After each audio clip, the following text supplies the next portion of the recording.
Listen to me, you whining little whelp. From the Gettysburg Tour Studio. Hey everyone, it's Cameron. Shut up! You're listening to Addressing Gettysburg Today. There's no time. Hello, exactly. Duh.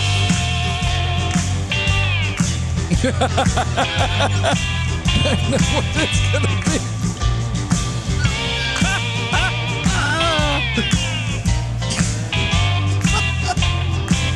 Stop moving it around. Would you get out of here? Hello, everybody. Hello. Happy Friday to you all, and welcome to Addressing Gettysburg Today. Or as they say in Spanish, Addressing Gettysburg Today. I don't remember how to say today in Spanish. Do you remember? Ahora? That's now. What is today?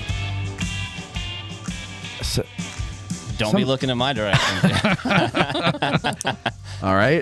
Then I don't know what it is, but God, why can't I remember that? Tomorrow is mañana. Dia, but how do you say? Yeah, I don't know. Addressing Gettysburg and Now- la dia. now day. Ahora dia. Whatever it is, in whatever language you speak, welcome to it. And hello, I hope you're all doing well. Of course you're doing well. Why are you doing well? Because you're listening to this show right now. And how could you not be well if you're listening to this?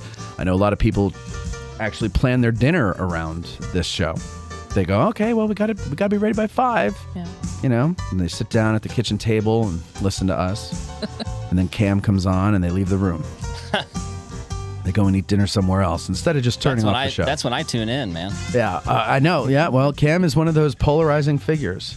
Aren't all the greats, though? Yeah, well, that's exactly right. All the greats are polarizing. Think about it.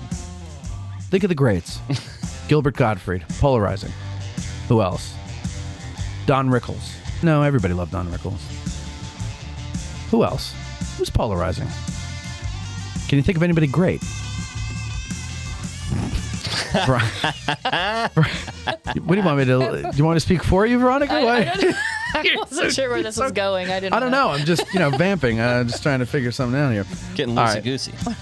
Anyway, welcome to the show. Like I've already said 1,000 times. Colby Sumner from the America Fog of War podcast is now going to be the AG Today engineer / producer guy. So welcome, Colby.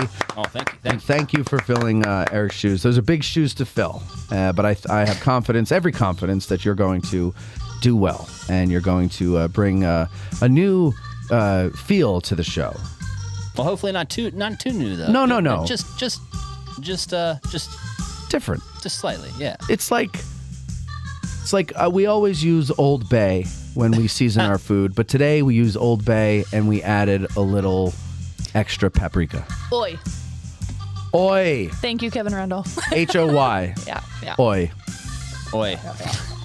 Oi. Listen, I Sounds like was Yiddish. flabbergasted. I like Old Bay, but I was flabbergasted at how much Old Bay gets used here. Oh, man. In this area. Well, I mean, you're in the Maryland area. Yeah. Baltimore's They put it on not everything. far away. I think of that lady that sells the hot sauce. She puts that on everything. Yep. I won't say it on the show, but The lady that sells the hot sauce. the old lady on the commercials. Frank's. I put that S on everything. I don't watch TV, so I don't know what you're talking about. This is a Veronica TV Scott. commercial? Yeah, it's been a while. I mean, we don't do that. We stream, but I remember it Still from back in the commercials. day. Unless you're very wealthy and can afford the premium streaming networks that don't have commercials, there's still commercials. I know. Isn't that annoying? Yeah, a little bit. Like you're paying for something and there's still commercials. Oh, let me rant. So I've had Amazon Prime, right? And just this week, did you see that? I'm Amazon so pissed Music. off. They're like, oh, congratulations. As a Prime member, you have access to our whole entire library now. Yeah. The catch is everything's just on random shuffle. Yeah. You can't even pick even the songs you liked before that were on the limited library, you can't just play it.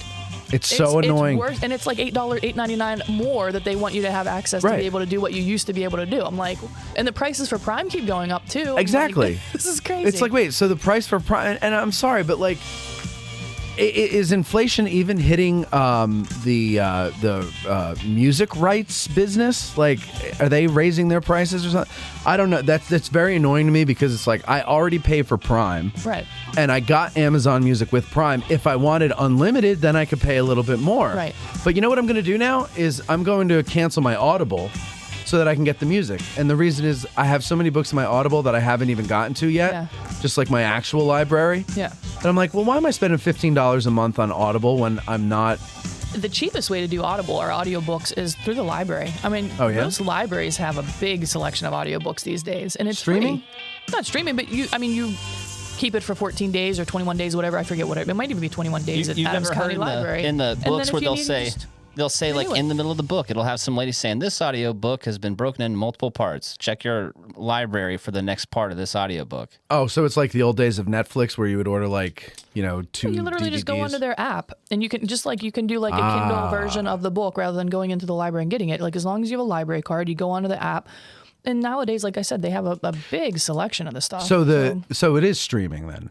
Like, so the audio books are. You can't. It's not necessarily on demand because if they have like one copy of it, you can't have 10 people having it. So Got it. It's just like a library concept, Right. But yeah, I mean, you can either download it as like I don't know all the terminology, MP3 or whatever, or Right. you can just go on the app and just continue where you left off from next time. Okay. But it's free. I mean, You can't. Yeah, I mean, free. You can't argue with free. no, it's not like you're gonna unless you really want to keep that audiobook for some reason. It's not like you can.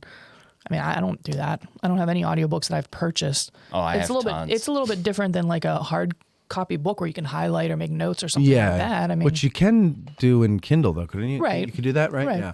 Yeah. It's different. That really pissed me off. I went to listen to music today, and I go to my songs list. Usually, I just go to my songs list and I hit shuffle, and the shuffle button right. is gone. I'm like, where is this? No. So I found the song I had a hankering for. I went to play it, and it played something else Yeah. in that vein. And I was like, and you know what? That's what Pandora did, and that's why I didn't use Pandora. Same with Spotify, right? Yes. I mean, for the most part, that's exactly what these things are. Like you can like a song or whatever, and they'll play more like that in the genre or whatever. yeah. But every time I guess it's new enough on my phone. It keeps every time I go on Amazon Prime Music, my old playlist. Like if I hit that, so say I had 20 songs downloaded onto a playlist, summer songs or whatever you want to call it. And before you could just hit the shuffle within that, and it would play those 20 songs, right? Now it's the same exact order. Every time you hit the playlist on that, it starts with like whatever song. And it's not in alphabetical, but like, I don't know, say ABC comes up and then, I don't know. Jackson 5 ABC. Something comes up. When you get out of the app and you go back, it starts with that same. So it's shuffling the playlist. It's not going in order, but then it's also throwing in random songs. And you can only skip like 4 or 5 before And you it says, can't go back. You've hit the miss. Yeah, Yeah. You've maxed your skips or something. If you want more, it's pay so- $8.99. Oh, I'm like, it's so what is going on? annoying. Yeah. It's just like, God damn it. I was trying to figure out a way around it, but obviously I'm not smart enough to do that. So Well, believe They're me, they making money. probably Yeah, already exactly. figured out all the different ways to do it and blocked against it. Yeah. My question is, though, if it was so illegal to have on-demand music, then how not did they get illegal. away with it it's for not so illegal. long? It's that they're another corporation trying to make money. Yeah. It's not illegal. I'm telling you, That man. was the way if you think about it seriously, that was the way they used to make their money, right? Like Yes. you just said, the unlimited. Like as part of having a Prime membership, you could play certain songs. Maybe not the whole Bruce Springsteen or Fleetwood Mac. Their whole album or their whole library might not have been available. And it would say like, oh, if you want this song, you have to be unlimited. Okay, fine. I could live without the whole entire album, for Yes, example. yes. Right? Now you can't even go on and play a specific song that you want to hear, whether it used to be available or not. Now the whole thing is pay $8.99. It's almost like It's ridiculous. And I mean, I get it. Like, everybody is in business to make money. That's why you go into business, right? But like, again, you've been letting me have this music for years, just based off of my Prime membership. Right. So why now all of a sudden? It's because I'll tell you why. It's because most people did not go when you would. Okay, I want to hear Rosanna by Toto. I go and I look for it, and it goes, oh, it's on unlimited only for $14.99. I go, no thanks, and that's it. I'm like, Right. you know where I go? I go to YouTube and I find it.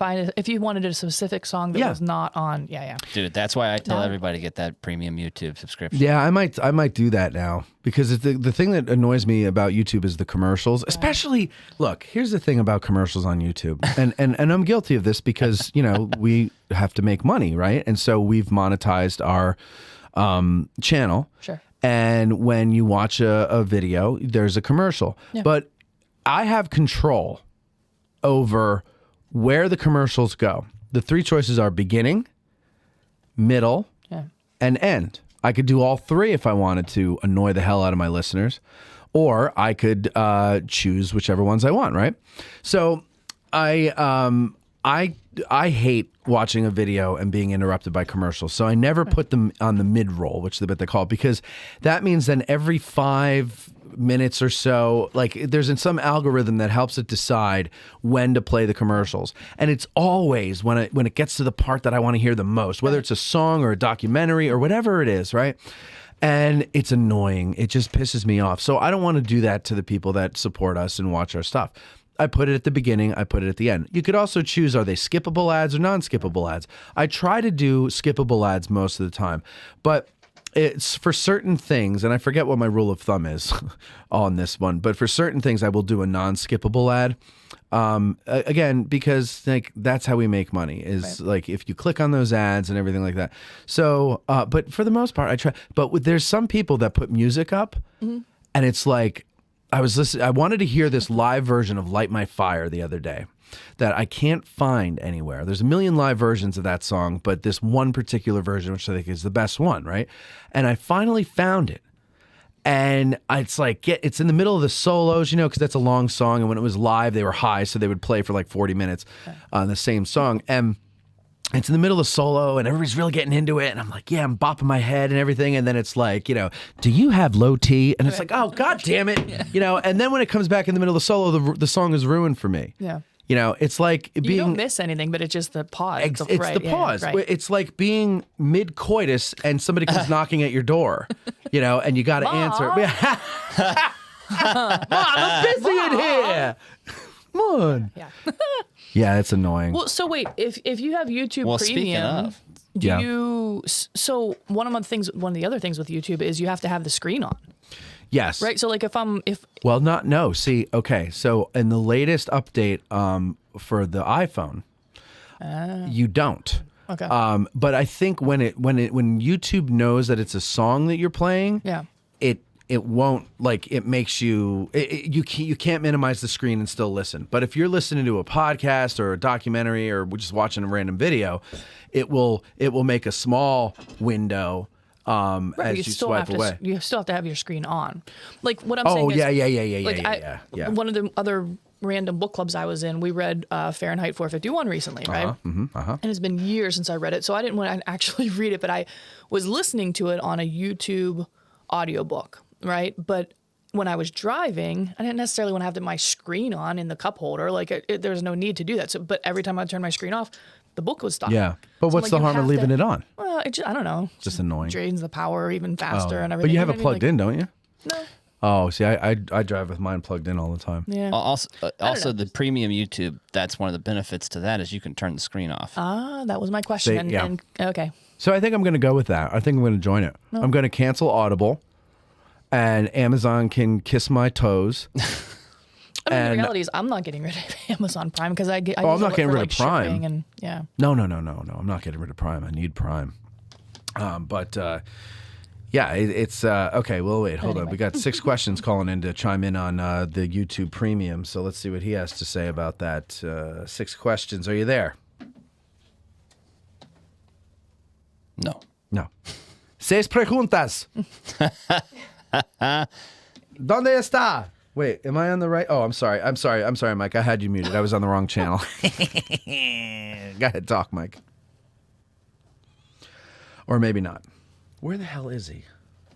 Is it me or is it him? It's him. It's got to be him because I'm on There he is. Oh, Mike. Can you hear me now? All right. Did you? Am I here? Did you have the mute on, Mike? Yeah, no, I didn't have the mute on. I just wondered if you had me on the mute. Yeah, So, I did. I was trying to figure out when to start talking. So, okay. All right. All right. So go ahead. YouTube Premium. What's your take on that? Oh, for me, I'm a huge fan of the YouTube Premium because you also have access to the YouTube Music app, which allows you to minimize it and still listen to the music.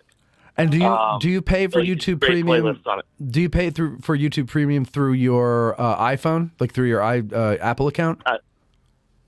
I do. Okay, that's how that works. Okay. So I don't know how it works on and Droids. So you get commercial-free viewing of YouTube, and then you can also minimize YouTube when you're playing a video, and you still hear the video going on in the background as well. Yeah. It's Can you pretty close your screen? expensive Yep. stuff. Yes, you can. Yes, you can. Yes, you can. Okay. And so, say you need to work on a Word document. I need to minimize the video you're watching. Right. So I'll listen to the background, right? Uh-huh. You can do that and still work on your Word document, and the video will still go, and you can still hear it going on in the background. All right. Well, all right. And with the and with the YouTube Music app, it has like basically the full catalog of the music that's been put on YouTube, and you can just create like you can just create whatever playlist you want. Okay. What? Tim Matthews is reminding to keep both hands on the wheels, Mike. Sorry, Mike. I'm just Mike, so you would recommend getting it then? If you want to pay for it, yes. No, I don't want to pay everything for has a it. You what? Yeah. Yeah, okay. That is, yeah, it's not free, and it's about $15 a month for all of it. But it's worth it in my opinion because I'm on YouTube a lot. So yeah, so am I. I pay. Yeah, and yeah, okay. So I'm going to do it. I'm going to do it. assuming then the $15 a month goes towards the like. So for example, the reason this pops in my mind is that I was watching the Adams County Historical Society's live stream yesterday where they were talking about Bill Frazanito, and obviously they were using it as a fundraising thing. Sure. So like every 3 minutes there was a commercial break, and some were skippable, some weren't. Right. Now wait a second. So when on Facebook? No, it was on YouTube. Oh, okay. So in a situation like that where you're a payer for the premium, but you watch something that's based on getting their revenue from the ads, I'm assuming that money, the $15 a month, some portion of that goes towards the things you're watching? Or I wonder how that... I doubt it. I don't know. No, I don't think so. I mean, I'll have to look and see the terms, but I don't think it works that way. I don't know because if I have premium and I watch Addressing Gettysburg, you're no longer. I'm not going to get anything from you. Yeah. No, I don't know if that. I think the $15. I think a part of it has to be allocated towards I would that. assume because especially if you monetize your videos. You know. I don't know. I'll look Exactly. into it, but that's yeah. where it goes. Monetization. But I mean, whatever it is, maybe like 5 cents at the most or whatever. But still, I mean, it adds up. Hey, I'll bend over and pick up a nickel in the parking lot. If I know. That's I've seen you do it. a penny. I know. A penny. I purposely dropped them out there in the hopes that you'll. Fall on my face. Thanks, big bro. Like, let's see if Veronica tries to pick this one up today. All right, Mike. So you agree that I should get it then? Is that what you're saying? I do. All right, I'm going to do it. I'm going to take your advice then, Mikey. Thank you very much for the call. How you doing? Absolutely. I'm doing well. I loved the 24 hours at the Ridge. Yeah, we had fun with that, didn't we? Oh, yeah, let's talk about but- that a little bit while I have you on the phone here. I had that later in my list, but I'll get to it now. So we did the 24 hours on the Ridge, as they call it. I call it 24 hours of hell. Nothing against them. It's wonderful, but I'm an old man, and if I'm not in bed by 10 o'clock, I'm getting cranky. So I didn't make it all the way to dawn. Oh. I didn't do it this year. I just was too beat. But I made it till the end of Lincoln. I didn't fall Which asleep. is a movie, man. That's a showing, hefty movie. It is a hefty movie, and I got through. We sat. It's like these wooden benches, and 2.5 hours on a wooden bench. It's I have a bad back, So and I couldn't lay down on it because there's nothing to rest my head on, and then the bench in front of me would have been in the way. So I sat there and watched it, and it was great though because Cody gave a talk beforehand about like Gettysburg connections to the movie Lincoln, and it was pretty good. Anyway, so earlier in the night they had trivia right? Oh, cool. And so it was me, 6 questions, Eric, and some girl. And we're out on She the. won. And Jamie, Spoiler alert, she don't won. forget Jamie. She cleaned our clocks. No, so it was, and I told Cody I want him to come on the show and do this for us, like host a trivia game on the show because I think it would be fun. But also it I'm was sick really that day. I already know. It was. No, I knew you would back out of that. So Oh. I'll let you Not come over even here. in to back out You could of. press I'm the. just not anywhere near it. I'll let you come over here and press the buzzer button when we get it wrong or All whatever. right, that works. But anyway, so we're sitting out on the Peace Portico steps, the ones that face west. Yeah. And I've never been on that staircase before or up out through that door, so that was cool. We got to do that. Little things like that make nerds like us go crazy, right? Yeah. But they had a little fire, like a little fire down at the bottom of the steps, and Cody put together this trivia thing, and so we played it. And Mike was in the lead the whole time, but I was like catching up. That was a close second, right? Eric was like in last place, which surprised the hell out of me. I thought it was going to be Mike and Eric neck and neck. We're going to have to get into some kind of blood sport to figure out who will win. Eric's right? already checked out. He man. has. He's- Yeah. Eric's already I'm back here. home. I'm here. Oh, yeah. So, Yeah, Eric. Okay, yeah. Go on. all right, thank you, Mike. Actually, Go ahead. You go. we You get- go. no, we get to the first question, and it says, "Who fired the first shot of the Battle of Gettysburg?"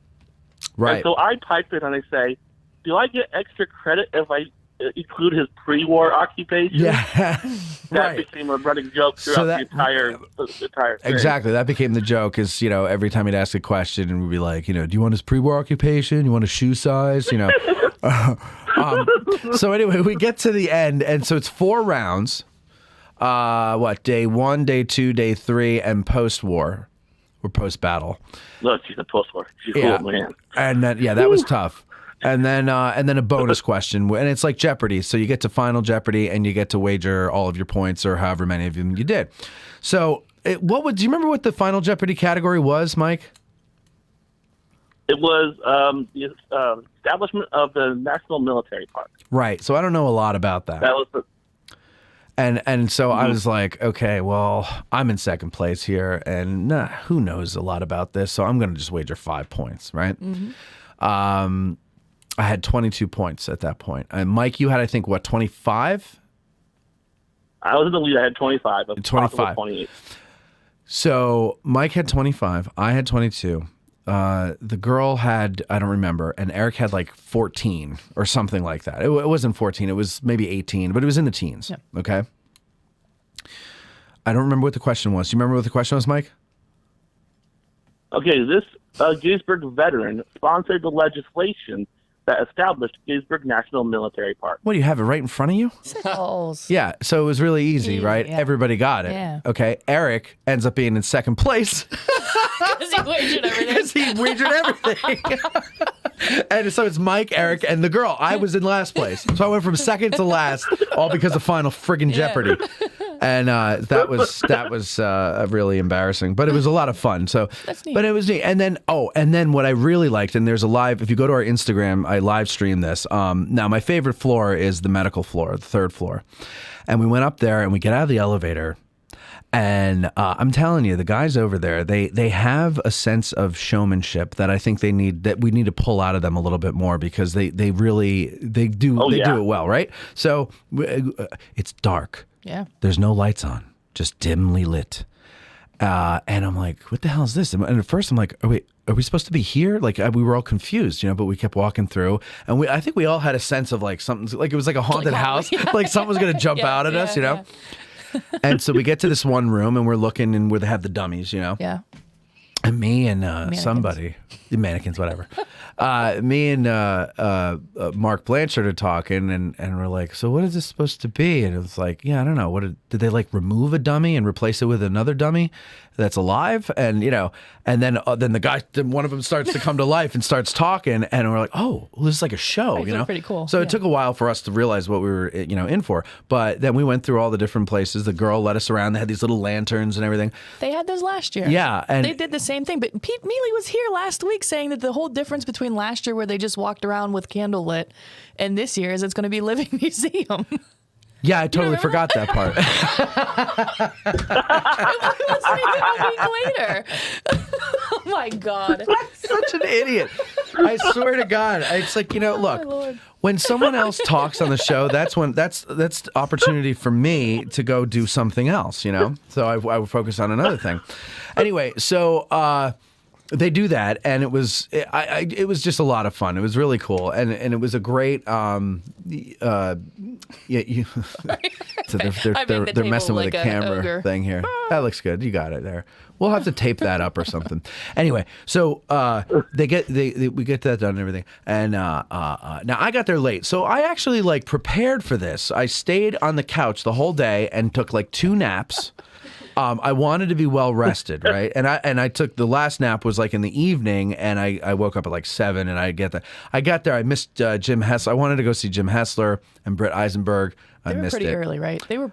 Well, whatever. Ivanov was Yeah, first. I and saw. then, yeah. No, she was after them. Oh, was she? I Oh, saw it was her. Then they were really early, I guess. It was Rick Schrader was first. Yeah, Rick Schrader was first. Right. Then those two, and then yeah. Oh, okay. Yeah. So, so I missed that and everything. But anyway, it was really cool, and I wish they could do it on a Friday or a Saturday. I mean, next year it might be because every Amen year to the that. day Yeah. changes. But not so much for me, but for other people, so that everybody can get in there. Most people wouldn't mind staying at least till 2 a.m. to watch a movie or something like that if it was a Friday or a Saturday night. Is the giving spree always a specific day, or is it day of the week? Oh, good question. Because if it's always the first Thursday, you're never gonna get. then you're never You're we're never gonna gonna have get a to. situation where it's gonna be the weekend. We can't lobby them to change it to a Friday or a Saturday. I don't know. I think you could get more people to give on a Saturday because more people would be here. I have an update about that in the news. So Oh, stay great. tuned. Can't wait Yeah. for the news. We got a lot of stuff in the news to talk about. But anyway, it was a lot of fun. If you get a chance next year and they don't change it to a Saturday or a Friday or something like that, still, go and stay as late as you can. It's worth it. Throw some money in the till. And you'll be glad that you did. And then we watched Abraham Lincoln, or we watched Lincoln, and then after that it was Abraham Lincoln Vampire Hunter, which I watched last week after they were on the show. I never saw that. I've never seen that. It's either. fun. It's fun. Yeah. But it's not history. Oh, it's not. No, believe it or not. What? Yeah, a lot of people don't realize that the Confederates, as bad as they may have been, they weren't Vampires. vampires. Yeah. Oh, damn. Yeah. If they were vampires, You were just full of spoiler alerts, man. I know. I don't understand. And I'll tell you something. Though, at the end of the movie Lincoln, he dies. Abraham. Yeah, that's terrible. It's funny. I went to the. I was in Harrisburg for a symposium or a seminar this week with Juvenile Justice Committee, and on Thursday, when there was a little bit of downtime, I went over to the Civil War Museum up in Harrisburg. Yeah. The last scene is not the last scene, but the last portion of the exhibit is Lincoln dying there too. It's uncanny how they just all got together and came up with this version. And it's always at the end. Yeah. It's weird. I don't know. Mike, thank you very much for the call. See you, Mike. Yeah, thank you. All right, have a good one. Bye. All right, let's see. Who is this here? So I got this auto screening, feature on the phone thing here, and you speak into it. My name is George, and I want to talk about, women's underwear. And but some people don't talk clearly, or they're on Bluetooth or speaker, and it's a jumbled transmission. So this one just says, "For me, bipolar rising me." So let's see who "For me, bipolar rising" is. You're on the air. Cam. Hey, man. I knew by the background noise. I knew by the. Oh, he's got the window down when he's trying to make a phone call. Do you ever drive with the window up, Cameron? Oh, he hung up on We you. lost him. What? Oh, there you go. I'm not. Do you ever drive with the window up? Yeah, I drive with the window up. Okay. What's on your mind, Cameron? Hey, what do you talk about me earlier in the show? What did I say? You talking making me a big celebrity or something? I said that today? Yeah, you did.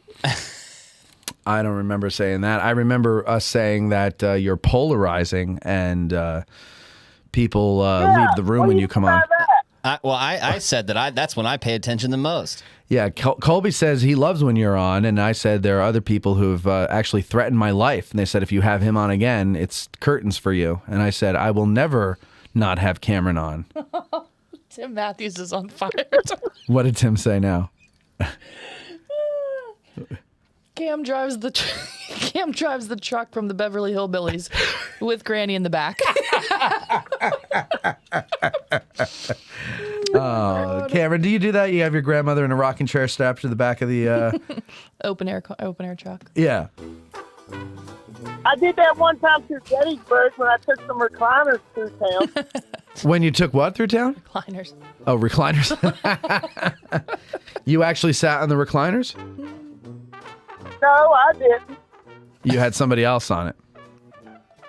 Hey, I thought you were supposed to have Jody Wilson on today. Yes, Jody Where are we Wilson. going Jody now, Wilson Jeff? is right here. She's waiting to come on for her segment. What would you want to say something to her? So, when me and you gonna go out there and drive the Sherman tank since I'm back? Let me ask her. Hold on a second. Jody, Cameron wants to know when we're allowed to come out and drive the Sherman tank. He has a Kelly's Hero fetish, and We do have tank rides. yes. So there you go, Cameron. You could for $200 you can get a tank ride. Oh, that's no problem. I'm making that kind of money now. Wow! that's some high Look at roller this right guy. Somebody's there. made it. $600 mountain man costume and a $200 tank ride for Cameron. Wow, look at this kid. Oh, Hey, public education down in West Virginia must be paying the big bucks. Cam, can I borrow $1,000? No, not yet. Can I borrow $20? I'm kind of. Maybe. I'm kind of busy this Maybe. weekend. I'm going You know up what? to see a show at St. Listen, Sam. I'm not a tit for tat guy, but I just want to remind you of something, Cameron Eustace Mallow. Who is always looking out for his little furry buddy from West Virginia when there's an opportunity to introduce you to one of the actors from the movie? Who's that? Who does that? What movie? You and Except I'm offered Veronica's the 22. one that does that. That's what he told me. I'll bring your show. Oh, sorry. Cameron, go ahead. Say that again, Cameron. I said, wait a minute. I've offered you stuff. I offer you in my house for your show all the time. I understand that, but we have a studio. We don't need that, and I thanked you for that. And I told you I don't feel comfortable using someone's home because I'm going to need to go there at will, and that's not going to be easy for you. That'll be annoying after a while. So, and not only that, but you throw really crazy keggers, and I don't want drunk people vomiting on my equipment. Do you do that? No. Yes, you do. I've seen the pictures, man. Yeah, we've all seen it. We've all seen it. All right, so yeah, I just wanted. So if I want to borrow $20 from you, Cameron, I think I'm well within my rights to borrow $20 from you, considering how much I look out for you, right? Yeah, I mean, I need to take you out to dinner, but this weekend I'm busy. I'm going to St. Sam. Hey, listen, I sorry, I didn't mean to cut you off, but I have to go for a break in a minute. And before we get to that, I want to address something with you on the phone here, okay? When you called in a few weeks ago when we had Steve Sims on, at the end of the conversation, or at the end of the show, you called in and you asked Sims what his advice was, to get a job working at Gettysburg, right? And he gave the answer. And then your response made me and Veronica kind of look at each other like, oh, shit, he's crying. We thought you were, maybe not literally crying, but very upset. Yeah. And, I said, are you crying? And you said, no. You said, no. And I said, okay, good. And then later, I think you said something about how you want to, you just got to work in Gettysburg. You want to work in Gettysburg so bad. And I said, well, I think the McDonald's is hiring, or something like that. and of course, the joke there being is that you said you want to work in Gettysburg. You didn't say at Gettysburg National Military Park. And I'm like, well, then McDonald's is hiring. But of course, there's people I've heard in the audience who, I don't know what. Just don't think Matt's funny. I mean, that's the bottom line. I don't know. That's clearly what it is. Yeah, I mean, I can't. It certainly couldn't be that they don't understand humor. It's that I'm just not Your funny. humor, right? yeah. Yeah, my humor, right?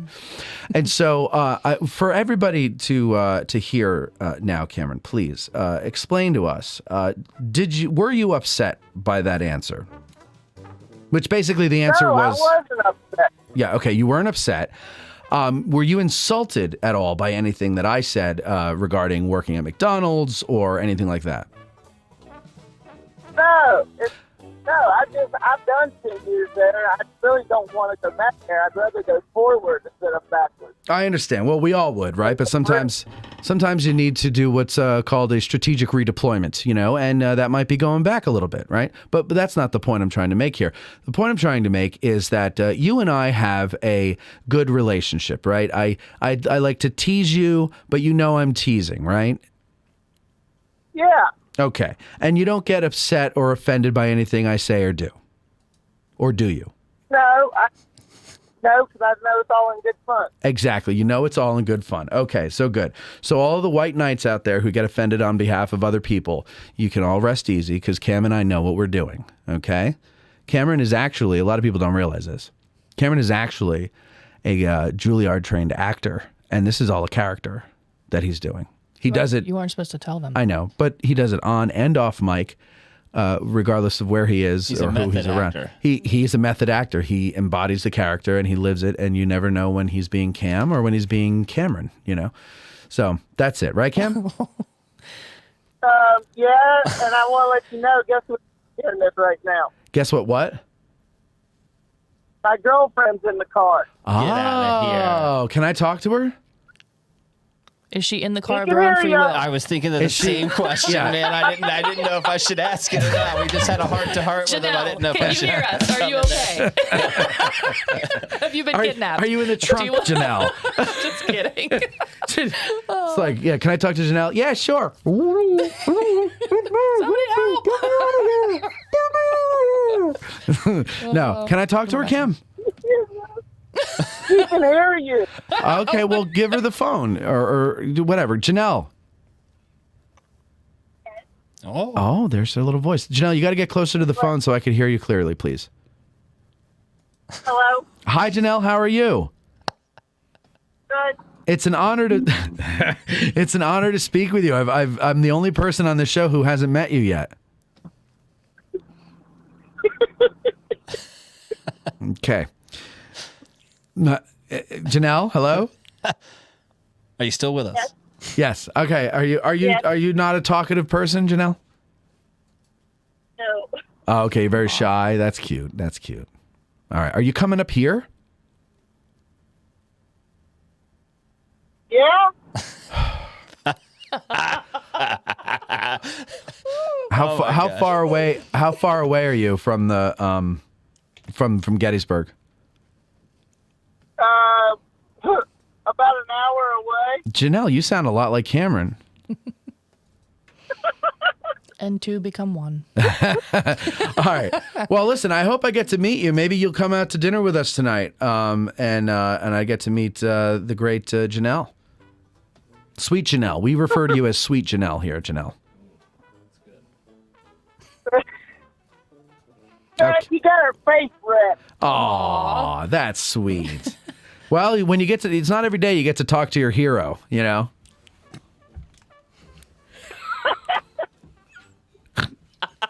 Okay. Hey, Cam, I got to go. I've got a guest waiting here, and she's giving me the stink eye saying, get to me. So I will talk to you later. We'll see you at dinner, okay? I'm sure we'll do something, all right? Oops, I hung up on him. Okay. Oh my God. Poor Every Janelle. time. He can never get in under the gun. All right. So there's other things to talk about. Oh, I'll tell you this during the events. I got a tour of the Adams County Historical Society's facilities last night. Oh man, this place. I'll tell you about it when we get to events. What? Were you there for the Fresnito thing? I showed up at the end. Oh, yeah. look at you. I don't know if you noticed, like in the last 10 minutes, what they all look up and their eyes brighten and everybody is that gets all you? excited because Gotcha. another hero thing. Yeah. But and of course, for people that don't have a sense of humor, I say that as a joke because that's not what is going on. People do not look at me as a hero. So, someday maybe. I got to save somebody from danger. But anyway, we'll take a break. We'll be right back with Jody Wilson from the World War II American Experience Museum coming up. Want to be on the show? Send an email to info@addressinggettysburg.com. Be sure to include the reason why you think you'd make a good guest when you write us. When Johnny comes marching home again, hurrah, hurrah, we'll Give him a hearty welcome, then hurrah. Bo Brinkman is no stranger to Gettysburg, filmmaking, or this audience. An established Texas filmmaker, Bo has held the lead and supporting roles in television and film, including the 1993 film Gettysburg and its prequel Gods and Generals. Bo has written, produced, and directed several films, often drawing his characters and storylines from his ensemble of intricate comical and emotional family tales. The Last Mark, The Bay House, and Last Man Club are among his collection, with the latter winning Best of Show, Best of Picture, Best of Film, Best Narrative Feature, and Best Dramatic Feature. Now, 30 years after the release of Gettysburg, Bo returns to the same town for his next film, A Gettysburg Christmas, and he is looking forward to your assistance in bringing the film to life. Just go to GoFundMe.com and search for A Gettysburg Christmas, or click the link in the show notes and choose your level of support.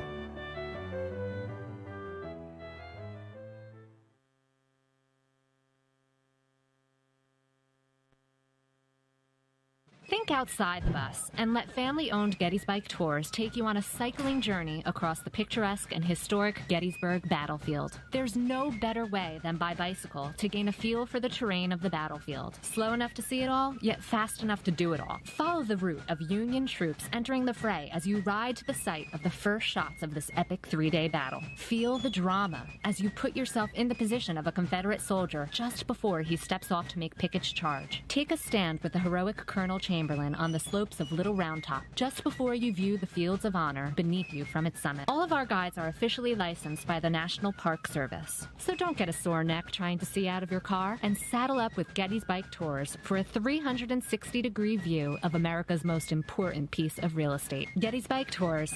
Think outside the bus. Go to gettysburg.com or call 717-752-7752 to book a battlefield experience you will never forget.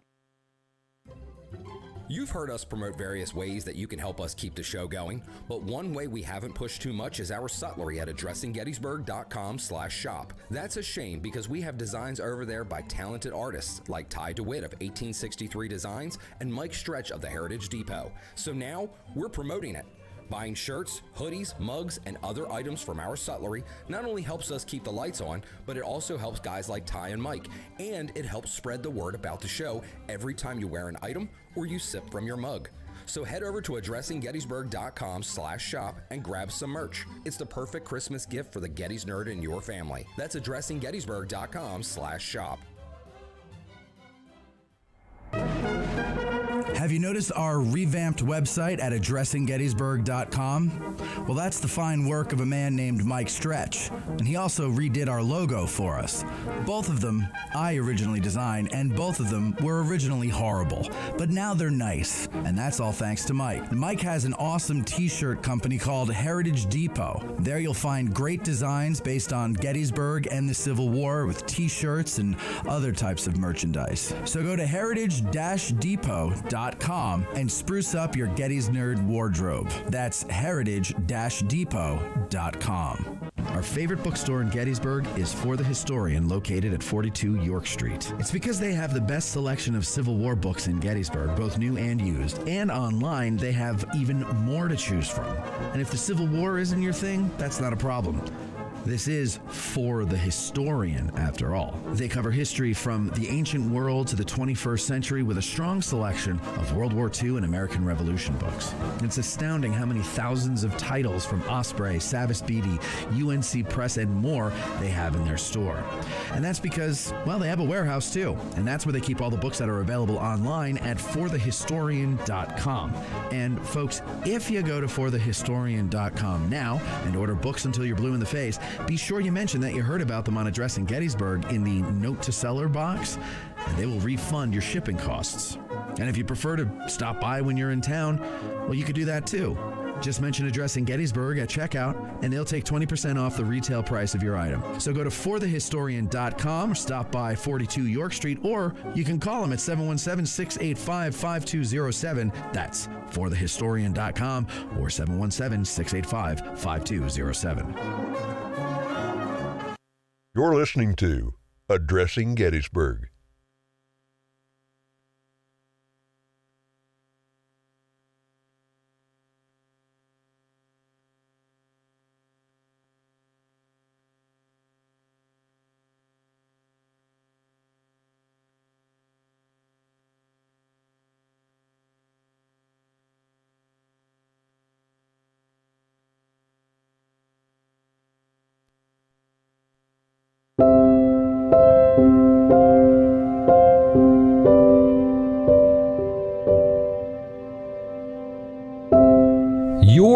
Creek with Cam's Idol. That was years ago. Here's Matt.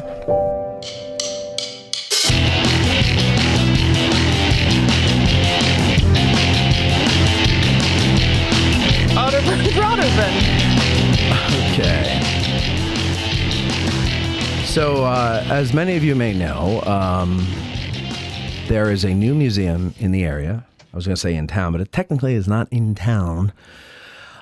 It is out on the Mummersburg Road, correct? Correct. Yes. But the address is not Mummersburg Road. So it's at the corner of Mummersburg and Crooked Creek Road? Up on Crooked Creek. Yeah. So she sends me, yeah. So it is the World War II American Experience Museum, correct? Correct. And it is pretty awesome from what I've seen. And I haven't seen it since June, so I'm sure it's cooler than it was before. If that can be possible. If it, well, I think from the ideas you told me that they have out there, it is definitely possible. I never miss a chance to correct him. I didn't think it was up on Crooked Creek. It's up on Cripple Creek. It is. You said Crooked Creek. No, I know. I was having fun. Yeah. No, don't, Jody, don't, please. Every time. I'm done. Of course I know it's up on Chris. It's one of my favorite I had songs. to look it up because I was like, wait a minute, that doesn't sound right, but maybe I've always been wrong. Like No, it's Benny and the Jets, you know, I don't know. So, anyway, go ahead. Sorry, guys.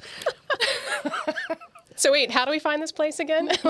Yeah. Now everybody's really confused. Make a left at Cripple Creek. Yeah. Crooked Creek. You just But go see, to now the people peace won't light, forget. keep on going. That's the best way to go.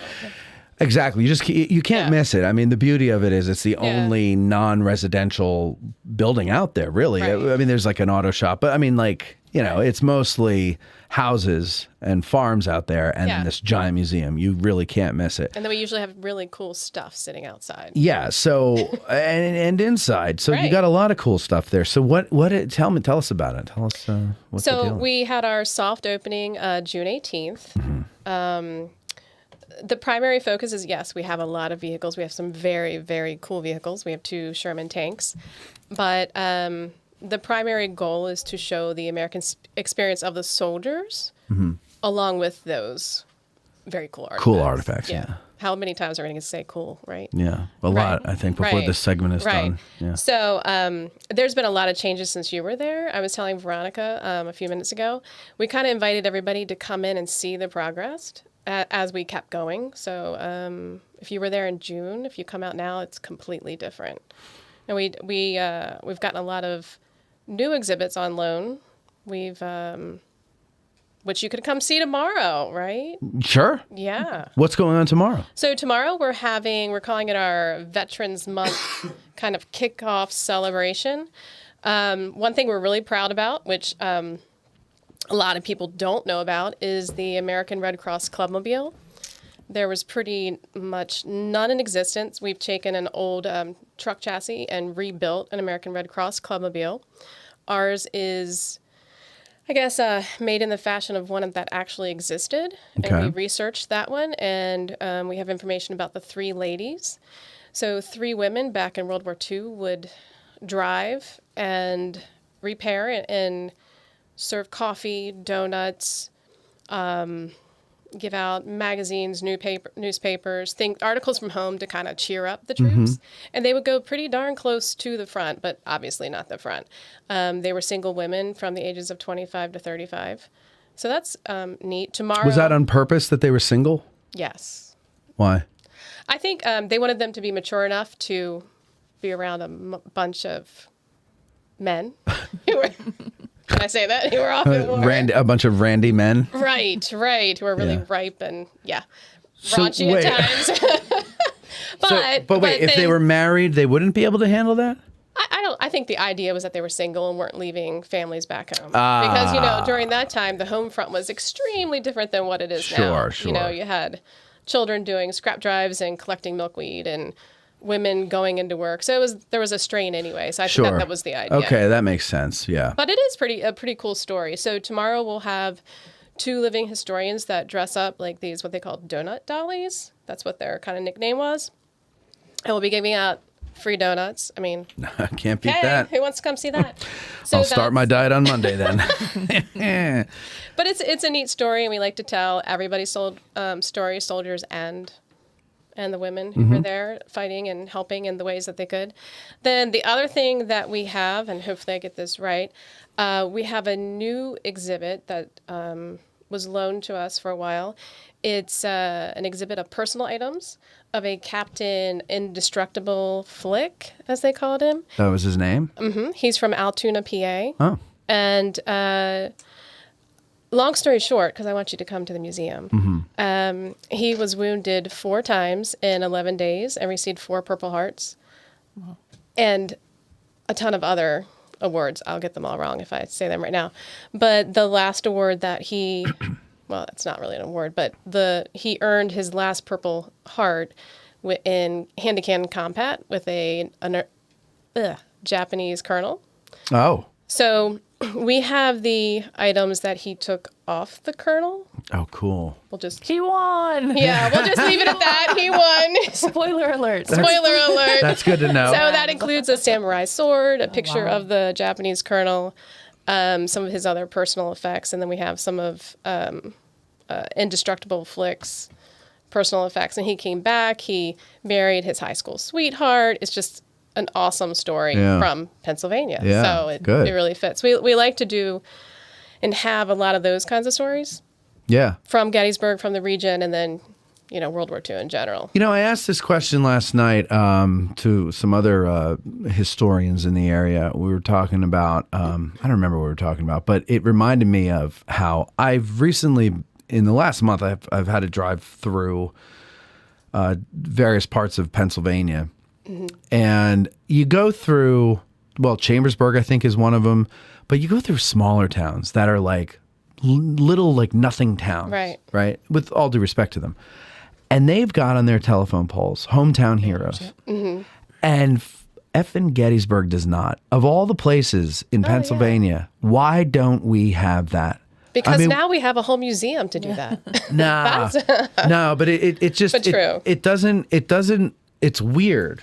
Like, and I think what we should do, we should start a coalition of people, the museum, us, anybody else that wants to join us.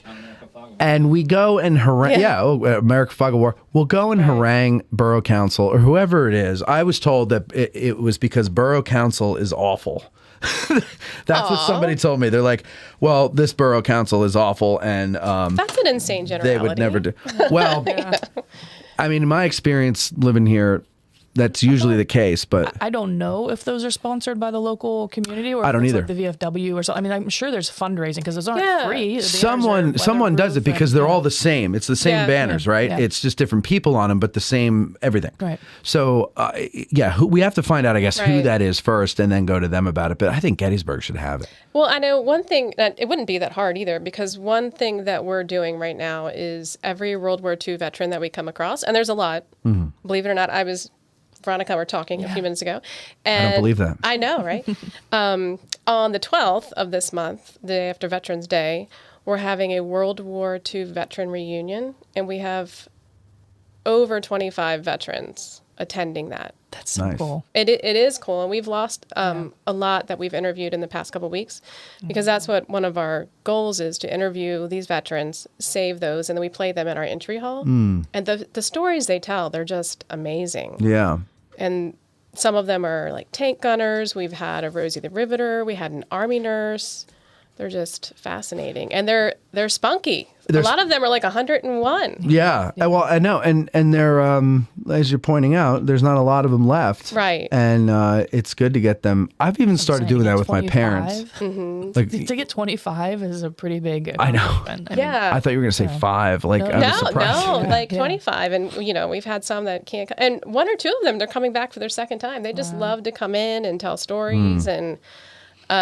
Is that just like show up and pay your entry to the museum, or do you have to have tickets in advance? Or no, you can just show up. We're friendly. Neat. We're Okay. friendly out there. Wasn't sure. We like to have fun. I guess I should ask. I mean, that's open to the public. It's not just a reunion of Oh those no. guys. Okay. Yep. It's neat. And we're seeing that a lot of them like to share their stories. Oh yeah. Several of them have written books. The one, I love her, She's our Rosie the Riveter. Her name is Dot. She's from Bucks County, Pennsylvania. And she still can wear her Rosie the Riveter outfit from when she was in her early 20s. Really? She has Good her for own her. posters. She does the little Rosie thing. She'll sign her little autograph. I love her. Yeah. Yeah. Wouldn't everybody like to get to that age and Right? still be able to wear Very their... inspiring. Like Yeah. she's a rock star. Yeah.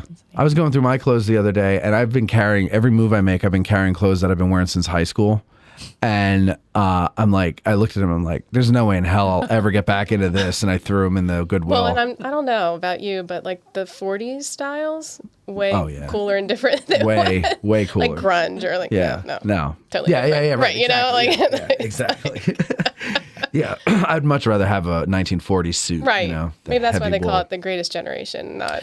Maybe. Do you think it was because of the fashion and not because don't of know. defeating Hitler and the I Japanese? think it's all of it. Uh huh. You know, they came together, everybody worked together. Yeah. They defeated a world evil, and they looked good. I think. Like, you know. Yeah. It's like trifecta there. They were Someone should better make a stock. movie. What? What? Someone should make a movie. Yeah. Yeah, really. No one's really covered World No. War II in Hollywood. They should really get into that. I mean, they were covering it while it was going on. I know. Oh, yeah, really. Yeah. Yeah. Yeah, they knew what they had. Right. Yeah. So, okay. So what now? I go to the museum on a regular day, not when there's an event, right? What can I expect to see? So when you come into the entry hall, and as you said before, it's quite big. So our entry hall, we laugh, that's the area where it's always going to be different. Right now we have the Red Cross Clubmobile in there. We have a Dodge. We have 3 different Jeeps because there's several types and there's different stories behind the manufacturing of that. But you might come in 2 weeks from now and there'll be a half track there. So we try to keep that rotating in and out. So, in other words, if I go there, May, let's say, and then I find myself back in Gettysburg in September, and the buddy I'm with is like, well, let's go check out that World War II museum. And I'm like, oh, I already did it. That's not a good answer because it could be completely It'll different. be different. And that's another one of our goals because, and I'm not slamming anybody. Okay. Just don't name names then. No. But we don't want our Covering my artifacts ears. just, la, la, la. No, but we don't want our artifacts just sitting in the archives. And there's a reason. So we have a lot of people come in and they're like, oh, this was my grandfather's. Well, like that Flick exhibit. You know, that's special. Yeah. That's amazing. Is he still living, by the way? I was going to no, ask. Yes. No, he is not. When did he but die? I'm not sure. Okay. But Recently or within the last 30 or 40 years? I'm not sure. Okay. All right. But it's an amazing story, and you don't want to just let that sit when somebody's entrusting you to tell their relative story. And I think it's just a little more close. So we have like children and grandchildren bringing these things in to share. And we have some really cool stuff. Like and as you're you're demonstrating, for many reasons, it's a good idea to rotate your exhibits often. You know, you that way it won't get stale for visitors. You can get repeat visitors. Right.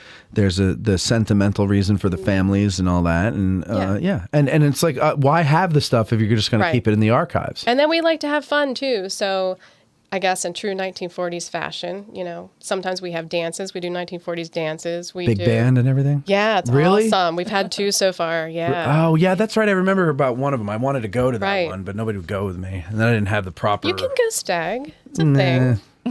Nah. And it's fun. Like at first, I honestly, full disclosure, I was like, oh, I don't want to do this. But no, it was a ton. I know, right?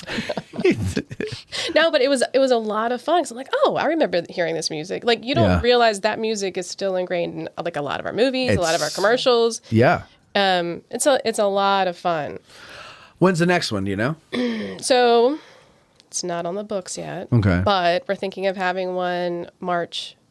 Okay. For St. Patrick's Day that week. All right. And then we held our first military weekend in this past July. We're doing it again the last weekend in July because we are not competing with the anniversary here. So good thinking. Right. So we're going to do it at the end of July. We're going to have a whole, and that's a ton of fun. All the tanks come out. The Hellcat comes out. That's a tank destroyer.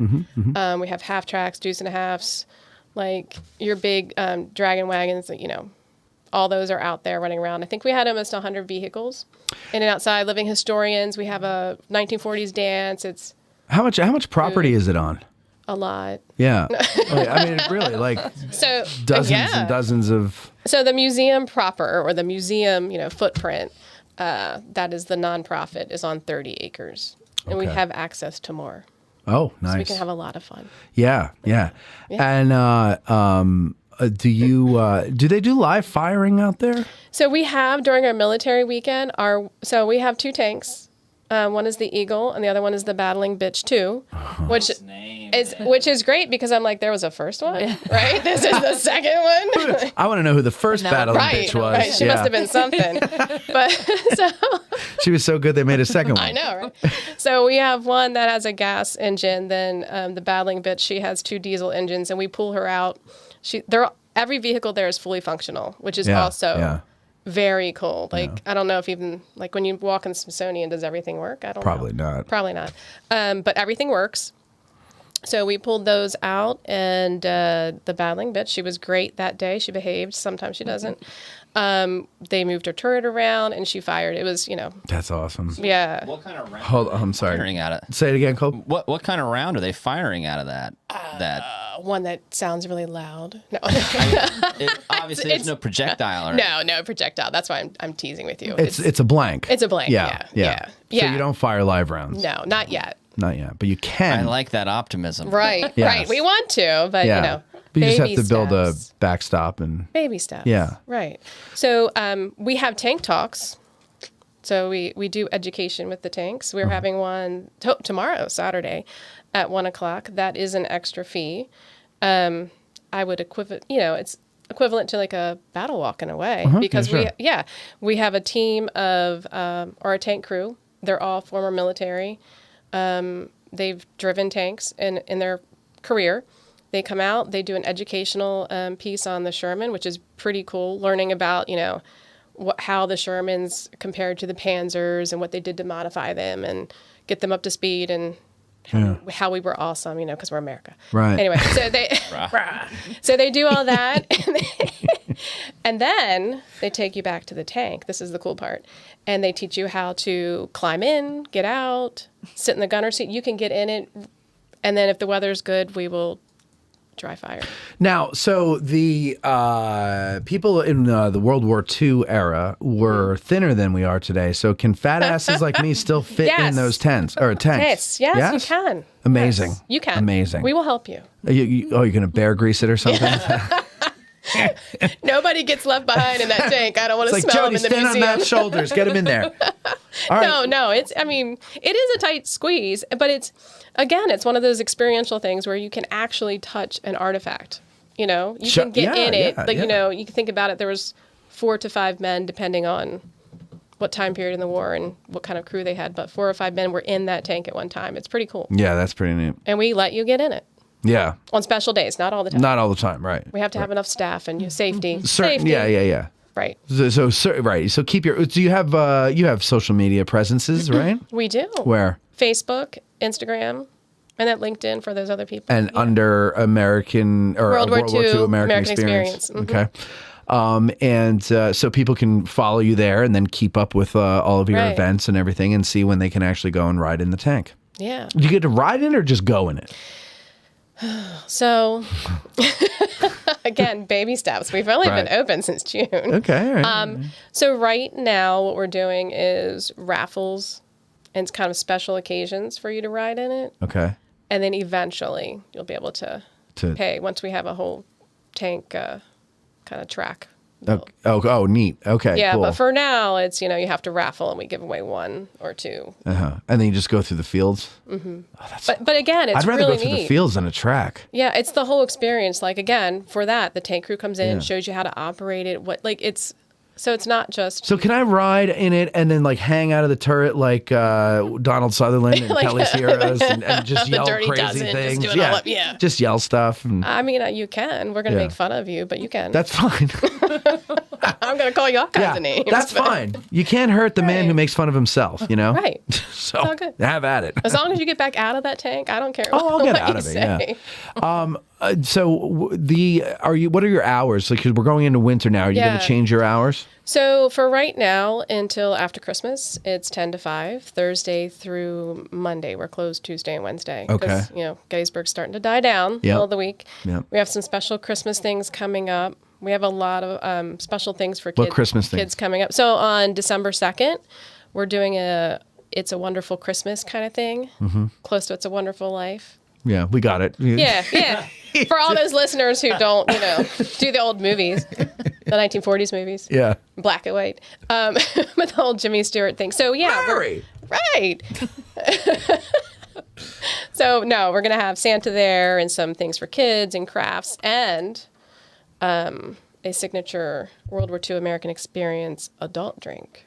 Hey. Yeah, like 1940s style. So, you'll get to come out, get a taste, get one of our commemorative glasses, Oh, that's nice. have some 40s Christmas music going So it was on. like Just, a popular cocktail in the 40s type of thing? Yeah. I We're going to like that. rename it. I was going for the battling bitch, but I don't know. That just That's doesn't a great roll name. off your tongue for a drink, Sure it does. I'll take BB? one battling bitch. Or yeah, BB. Maybe.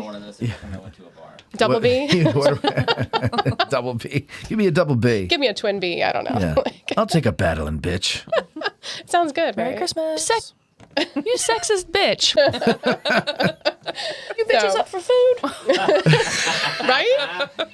It just makes all kinds of questions about that first It one, does. right? Speaking of food, is there like a concession stand out there or anything? Snack So- bar or something? Right now, we have grab and goes, and the objective is to have full food court and a pub out there. Okay.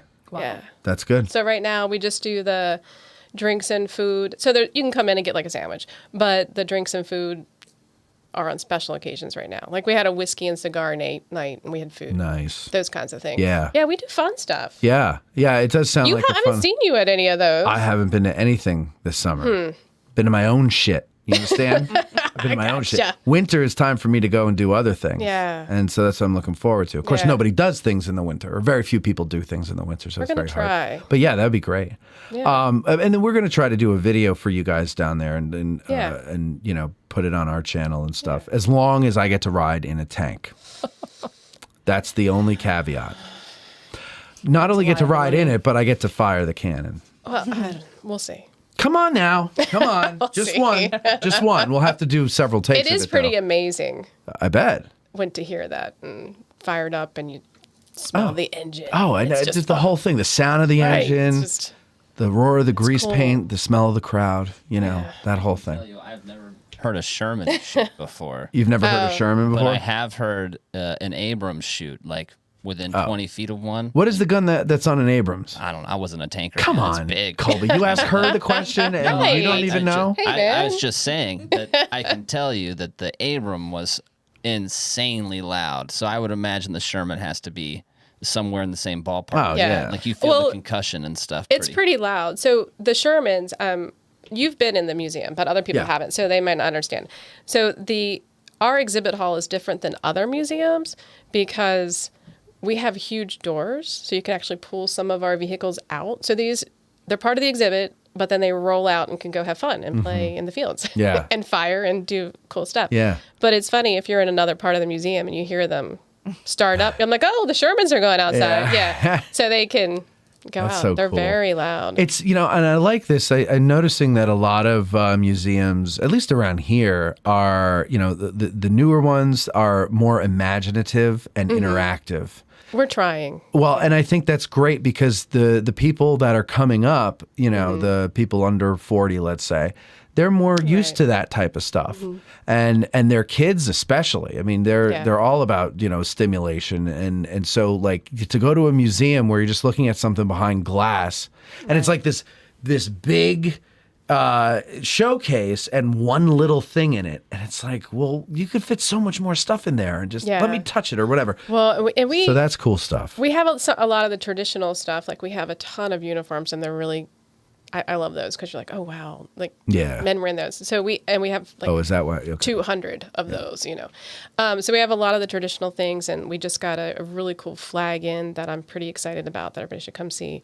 What is it? Oh yeah, I got to tell you about that. So we have a Rising Star flag from the IJN, or the Imperial Japanese Navy. And it was, and I'm going to get this wrong, so let me read this. It was the Admiral Yamamoto. It was on his flagship, the Nagato. So if you're a World That's War II awesome. person, you'll know that is the ship that commenced the attack on Pearl Harbor. Yeah. Yeah, they gave the order from that ship, climb Mount Nataka. So we have a flag from that ship, That's cool. So, and every ship has a few flags. So we Sure. have one of the flags from that actual ship, and it has bullet holes in it, and we have that hung up right now. So, so cool. And that's on loan to us. But Is it big? It is. It's big. Yeah, I'd imagine it's like one of those car dealership flags, kind of. Bigger. Bigger? It's very big, and it's really neat. Wow, those Japanese weren't joking. They wanted a big meant flag. business, and right? Yeah, really. Yeah, but I don't know. Like and again, you were talking about things being behind glass. It's not. You can't touch it. Not saying I didn't. The public can't touch it. Yeah. Right. But I think the mix of, I guess what I'm trying to get at is the mix of the things that we have that you really can't touch, along with the things that you can be interactive with, is kind of a nice twist on the museum. Sure. We're trying. Yeah. I mean, I'm not saying everything has to be touchable, but yeah. Yeah, it's nice. It's nice that there are some that there are certain things that like they have there so that you can have a tactile experience. Right. And I think a lot of people learn better that way. I do It's too. just a more memorable experience to do it that way. Yeah. Well, great. Again, the website. What do you have? You didn't say the website first. I didn't. No. What is it? But I will. Okay, what is it? Thanks. It's now I'm tongue tied. It's another one of these hero. I You know, get to meet right? your hero, and go Really? ahead. No, I'm talking. You're my hero. Okay, because I have tanks, right? Because you have tanks. I feel like that should be a T-shirt. I have tanks. You only love me for my tanks. I don't know. Yeah, I have tanks, and then everybody goes, "You're welcome." Right. So many options there. Mm-hmm. Okay. So it's visit WW2, but the number 2. So visit WW, the number 2. Numeral 2. Okay, gotcha. .org. .org. And Right. then you're on Facebook and Instagram. It's the World War II American Experience. You're on the Mummersburg Road, but also on the corner of Crooked Creek. Crooked, not Not Cripple Creek. And I mean, for all those Gettysburg people out there, you should come see me. Yeah. And if you get lost, just go to the Peace Light Yep. and keep on going. Just keep going. It's not Yeah. that hard. You'll run right into How many it. miles? 4 miles or so? I think it's like, I keep saying 2.5. 2.5. But I think it's 3. It's so hard to gauge miles around here. Like Is something it hard that's to gauge size well, it's in like miles? It's something not. that seems really close is like 5 miles away, and then something that seems really far is like 2 miles away. But you don't have to go through the square if you Right. don't want to. Like, you can avoid it so you don't hit all those roadblocks in Gettysburg That's that true. sometimes Yeah. hang you up. I know what you're saying. Yeah, it's nice. It's nice out that way because Right. there's no tourist things out there except Just for this. us. Yeah. But you're gonna be an anchor, and that's gonna build I it hope up. so. Yeah, and well, I have an idea for something I want to put out there. So, multimillionaires, give me a call. Right. We need you. What? We need them. Yes, we do need them. We do need them. Absolutely, because otherwise this isn't happening. And I want to get out there now while the land is cheap, because it's going to go up once people start putting tourist stuff up there. Minute a hotel and a gas station goes up, it's over. Or a Stuckey's. Or a Stuckey's. Or yeah. What, I'm trying to think of the other. No. Never mind. Forget it.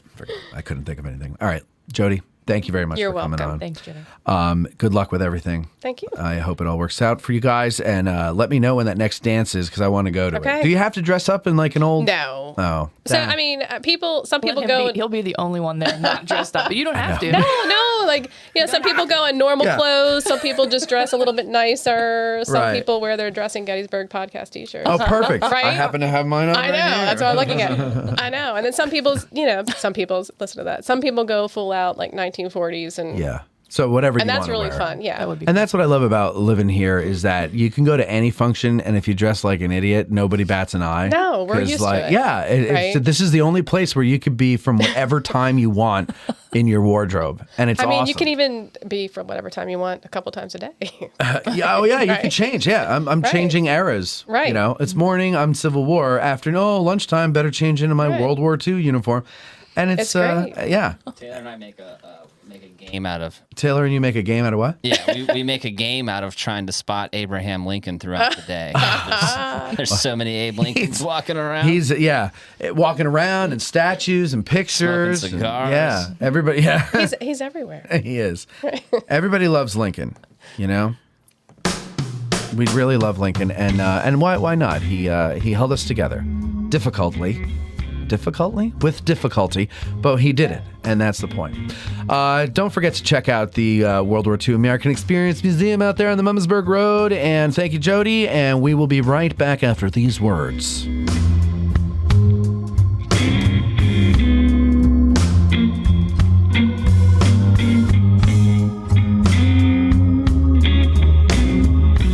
Now would be a good time to get up and stretch. Blood clots are deadly. We'll be back.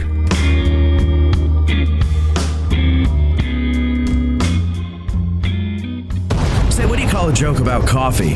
A brouhaha. Yeah. And where can you find the freshest cup of coffee in Gettysburg? At 82 Cafe. Located at 82 Steinware Avenue, the 82 Cafe roasts all of their coffee in-house, and each cup of coffee is brewed fresh to order. Perhaps you enjoy a perfectly extracted espresso or a seasonally flavored latte. Well, they specialize in that too. So next time you're in Gettysburg and need a pick-me-up or a light breakfast, visit the 82 Cafe located across the street from the Dobbin House. Not visiting Gettysburg in the near future, but still want to enjoy a fresh cup of delicious coffee at home? Well, 82 ships freshly roasted coffee weekly. Just order on their website, www.raggededgerc.com, to see their selection of coffees. So, 82 Cafe located at 82 Steinware Avenue across from the Dobbin House, or raggededgerc.com for online orders. And here's the beauty thing for you. All listeners of Addressing Gettysburg can use promo code Hancock for 10% off your order. How superb. The 1863 civilians of Gettysburg were reluctant witnesses to the Great Battle. Join Ken Rich, the man in the red shirt, for his historic town walking tours. You can book these tours by emailing ken@gettysburgtownhistory.com. That's ken@gettysburgtownhistory.com. And when you're in town, look for the guy in the red shirt. Ever wanted to be a part of a movie production? Well, now is your chance. Hope Kelly is still struggling with heartache several years after her abrupt, life-changing decision to buy an apple farm outside the small town of Gettysburg, Pennsylvania. But the loneliness of isolation gradually replaced the peace she initially found on the farm. Sent reeling when her fiancé left her for another woman before a previous Christmas, Hope has sworn off Christmas and relationships. But when her brother Ryan's old army buddy Nick shows up to the farm and is immediately taken with Hope, the temperature starts to rise. Still, it will take a Christmas miracle in the form of Charlie to help mend Hope's heart and allow her to trust again and find love. Join writer, producer, and director Bo Brinkman in the production of A Gettysburg Christmas, with named talents like Jake Busey and Lee Majors. The script has tailored scenes to shoot at specific locations to highlight the beauty, history, and capture the Christmas spirit of Gettysburg, with the goal of inspiring viewers to visit in droves. Those of you who have been wanting another movie to revitalize interest in visiting our awesome town have finally gotten your wish. And now you can be a part of getting this project off the ground. Bo and company are turning to you, the citizens of Gettysburg and the lovers of Gettysburg, to make this grassroots effort work. No Hollywood BS, just pure Christmas joy and romance. Just click the link in the show notes to get started, or go to GoFundMe.com and search for A Gettysburg Christmas. Need a Corps badge or other insignia for your uniform? Then check out the Badge Maker. Here's what some of his satisfied customers had to say. Miranda said, "I ordered an identification disc from Joe and it's fantastic. He hand stamped it exactly as I wanted. It has a great rough on-campaign feel to it and was reasonably priced to boot." Greg said, "My unit has purchased from him in the past. Quality badges and good service." And Jerry S. says, "The Badge Maker is the go-to place for accurate replica Civil War badges. Visit CivilWarCorpBadges.com and attach a message with your order saying you heard about him on Addressing Gettysburg. This special episode of Addressing Gettysburg is brought to you in part by me, audiobook narrator Mike Scott. Narrator of Savis Beattie's Bloody Autumn, the Shenandoah Valley Campaign of 1864, and Unlike Anything That Ever Floated, the Monitor and Virginia and the Battle of Hampton Roads. If you are an author or publisher interested in having your titles produced as audiobooks, or even just in learning more about the process, give me a shout. You can find my contact info on my website, MikeScottVoice.com. That's MikeScottVoice.com. Hey, historian, author, and licensed battlefield guide Tim Smith. Matt gave me a full minute, so let me ask you an important question. Isn't it about time that John Burns' Hero of Gettysburg became an audiobook? Sickles has an audiobook. You know Jenny Wade is going to deserve an audiobook. Let's give John a shot. Get in touch, Tim. It's MikeScottVoice.com. I'm Mike Scott, your voice of history. And Civil War Trails. It's the world's largest open-air museum, and they offer over 1,300 sites across 6 states. Drive the Gettysburg campaign turn by turn, paddle to Frederick Douglass's birthplace, or hike to remote earthworks and artillery positions. Visit civilwartrails.org to request a brochure and explore their interactive map. Follow Civil War Trails and create some history of your own. Seminary Ridge Museum and Education Center, Gettysburg's premier museum, is housed in the historic Lutheran Seminary building constructed in 1832, a witness to the first day of battle. The museum's 3 floors of exhibits connect visitors to the dilemmas that led to the Civil War, provide a powerful and personal view of the battle's first day, and explore one of the battlefield's largest hospitals. No visit to Seminary Ridge Museum and Education Center is complete without a guided tour of the building's famous cupola, where on the eve of battle, officers and civilians saw thousands of Confederate soldiers' campfires burning to the west, and Brigadier General John Buford watched for vital federal reinforcements as fighting erupted on the morning of July 1st. Today, you can stand where Buford stood and discover how this view helped chart the course of the Battle of Gettysburg. Your trip to Gettysburg is not complete without a serious visit to Seminary Ridge Museum and Education Center, Gettysburg's premier museum. Purchase tickets online at seminaryridgemuseum.org or call 717-339-1300. To get tickets or a cupola tour, listeners may call or walk in and mention Addressing Gettysburg, or by ordering online using the promo code AG1863 for 20% off. Seminary Ridge Museum and Education Center. It began here. There's a devil to pay. You've heard us promote various ways that you can help us keep the show going, but one way we haven't pushed too much is our sutlery at addressinggettysburg.com/shop. That's a shame because we have designs over there by talented artists like Ty DeWitt of 1863 Designs and Mike Stretch of the Heritage Depot. So now we're promoting it. Buying shirts, hoodies, mugs, and other items from our sutlery not only helps us keep the lights on, but it also helps guys like Ty and Mike, and it helps spread the word about the show every time you wear an item or you sip from your mug. So head over to addressinggettysburg.com/shop and grab some merch. It's the perfect Christmas gift for the Gettys nerd in your family. That's addressinggettysburg.com/shop. For the Historian has a wide variety of titles, new and used, of military books from publishers like Osprey, Gettysburg Publishing, Stackpole, Savis Beattie, UNC Press, and more. I make it a point to go there once a week because I have new bookshelves to fill and I never know what treasures I'll find, and neither will you. They even have toy soldiers, model kits, games, children's books, and more. So stop by and check them out on your next visit to Gettysburg, or better yet, order right now online at forthehistorian.com and mention that you heard about them on Addressing Gettysburg in the Note to Seller box, and they will refund you your shipping. And if you call 717-685-5207 or stop by the store on your next visit and mention us, you'll get 20% off retail price. That's forthehistorian.com or 717-685-5207. Hey Gettysburg business owners, winter is just around the bend, and you know what that means, no tourists. But just because people aren't coming to you doesn't mean you can't bring your business to them. If you ship, you're still in the game. And if you're a seasonal business, the time to advertise for your next season is in the off-season when people are making their plans. So what's an affordable yet highly effective way of reaching those people? Well, it's not radio. It's not TV, and it's certainly not print. Step out of the Jurassic era of advertising and run an ad on Addressing Gettysburg. We just reached 1 million downloads, and we're growing by the tens of thousands every month. Beyond that, our audience is happy to support those who support their favorite podcast. So email sales@Addressing Gettysburg for more information about advertising on our show.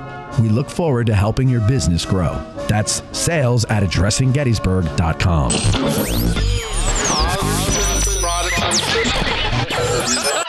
You're listening to the Addressing Gettysburg podcast with Matt Callery. Sprayed with potassium sorbate to prevent mold growth. You're back with Matt and Veronica. All right. So let's see. A few things I want to get to before we get to the news. Most importantly, this segment is brought to you by Von Dettem & Co., makers of fine and creative leather goods, from their trademark Atlas bag designed to carry the Leno book on the battlefield to their wallets and keychains. Excuse me. Von Dettem & Co. is committed to making the finest leather goods around. You know how I know? Because I have many of their products, and they're awesome. Talent and craftsmanship are what set Von Dettem & Co. apart from any other leatherman in the Civil War community. Contact them at vondettemandco@gmail.com. That's VONDETTUMANDCO@gmail.com. We've got some listener emails here, Ronstadt. You want to hear some of them? Of course I do. Hi, Matt. Was that convincing? Yeah, you almost had me. I knew you weren't serious, though. No, hi, Matt. Thank you for... let's start this again. Hi, Matt. Thank you. Found your podcast on YouTube after watching the Gettysburg Civil War-related posts from the American Battlefield Trust and Gettysburg National Military Park battle walks. I've been watching the free posts on YouTube during my lunch break for a few months, and now I got addicted. You guys are awesome. The guides, the authors, other experts, and just everyday people you have on are at the top of their game. The dialogue between everyone on the show is what kept me coming back and eventually made me become a patron. You make learning history, especially Gettysburg history, feel like a fun conversation between good, lifelong friends, even if we've never actually met. I think I've learned more in the last several months listening to your show than I have over the last 30 plus years casually studying this stuff. Thank you, and keep up the great work, Greg. Thank you, Greg. That's very nice of you to say. Hi, Matt. I don't remember exactly how I found you all. I was likely searching Civil War in the history section of Spotify or Amazon, either that or Gary Edelman. Excuse me. I subscribe to the YouTube channel and have been bringing in, sorry, I'm not in the reading mood today, and have been binging it for weeks. I really enjoy what you were doing and wanted to show you some support. I wish I could afford to spend more, but I feel a little better than I did yesterday because I'm no longer a mooch. Thanks for what you do, Amy. Thank you, Amy. I've got a tickle in my throat, and it's really bugging me. Look that way, at least. Cough that way. I covered my mouth, didn't I? Yeah, but like you have all that 75% of the room over there. And you're coughing right at me. Sorry, you burped in my face before the show. I didn't. I had the decency to turn my but then I smelled your pad thai as it wafted over towards me. I warned you. I said, it's did. a-coming. Said, I'm sorry, I had pad thai. Hey there, I really loved the recent episode with you and Bob Steenstra, first off. He is an awesome person, and you were an awesome interviewer. It showed that you guys are good friends. I'm also really bummed that Eric is leaving, but I'm also super grateful that he helped the pod become so successful. It sounded like you guys maybe need some help in the next couple months. I'm not an expert at what you guys do, but I have some decent experience with IT and thought maybe I could help. I'm also not too far away, and I can drive up there pretty easily, and I'm up there frequently anyway. I'm not a total addict. I could. The tickle's coming back. I could totally stop if I wanted to. Okay. I'd just love to help out in any way I could. Take care, Dave. Thank you, Dave. And speaking of not only IT, but, any kind of people that know how to do anything, I'm looking for... Why did you look at me? Like, you were reconsidering this whole part. Great if there was somebody involved who knew how to do something. No, I'm looking for a videographer. Now Joe from Peach Orchard Publishing has helped with some videos, but I'm also looking for someone who has previous, like a couple years experience as a videographer to help with a few video projects that we have ideas for. But I need someone who knows what to do without me having to look over their shoulder and direct them to do it. And like they have their own equipment, that's like, audio equipment, things like that. Contact me, Matt at Addressing Gettysburg. Maybe we can work something out, Matt at addressinggettysburg.com. A couple of things here and there. In addition to the people that are already working with us here on that type of stuff. So something happened a couple of weeks ago. I don't know if I think I told you this in private. I don't think I told you on the show. I was in Sheetz because I was thirsty and I was passing a Sheetz and I'm like, well, they have water. And I go, yeah, but I don't want to stop. And then I go, why the Sheetz not? And I stopped in there. And see, their marketing is working. Yeah. So I'm in there and I'm walking in, okay? And there's a little choke point because they got a little like display case of sunglasses or whatever it was, and this woman just standing there, and so now there's like it's like a 1-lane space, right? And so this guy's coming the other way, I'm going this way. I step aside and I motion go ahead. As he passes, he says thank you, and he gets a couple feet behind me and he goes, Alderson Broderson. And no way. Yeah. So then I continue walking a couple steps and I realized what he said and I stop and I turn around and I yell over to him. I'm like, did you just say Alderson Broderson? And he turns and he goes, yeah. And so I was like, oh my God, this is so cool. So I walk over and I shake his hand and introduce myself. And he's like, oh yeah, I love your show and I listen to your show. And that's the first time I got Alderson Brodersoned in public by a stranger in public. That's awesome. So that was pretty How cool. good did it feel? It felt great. It felt like, I had done something that, at least one person is catching on with, Can I interrupt real quick? So I have two little shout outs.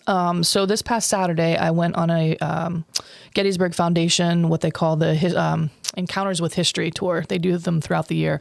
And this particular one happened to be an all-day bus ride with Chris Army of the Pipe Creek Circular. Yeah. Right. And we stopped for lunch at this one pavilion. Panera comes and delivers our food. And this one guy kind of looks and he goes, are you Veronica? And I was like, yeah. And he was like, oh, I listen to Addressing Gettysburg and I love what Matt does. And, really. So Jeff with a G.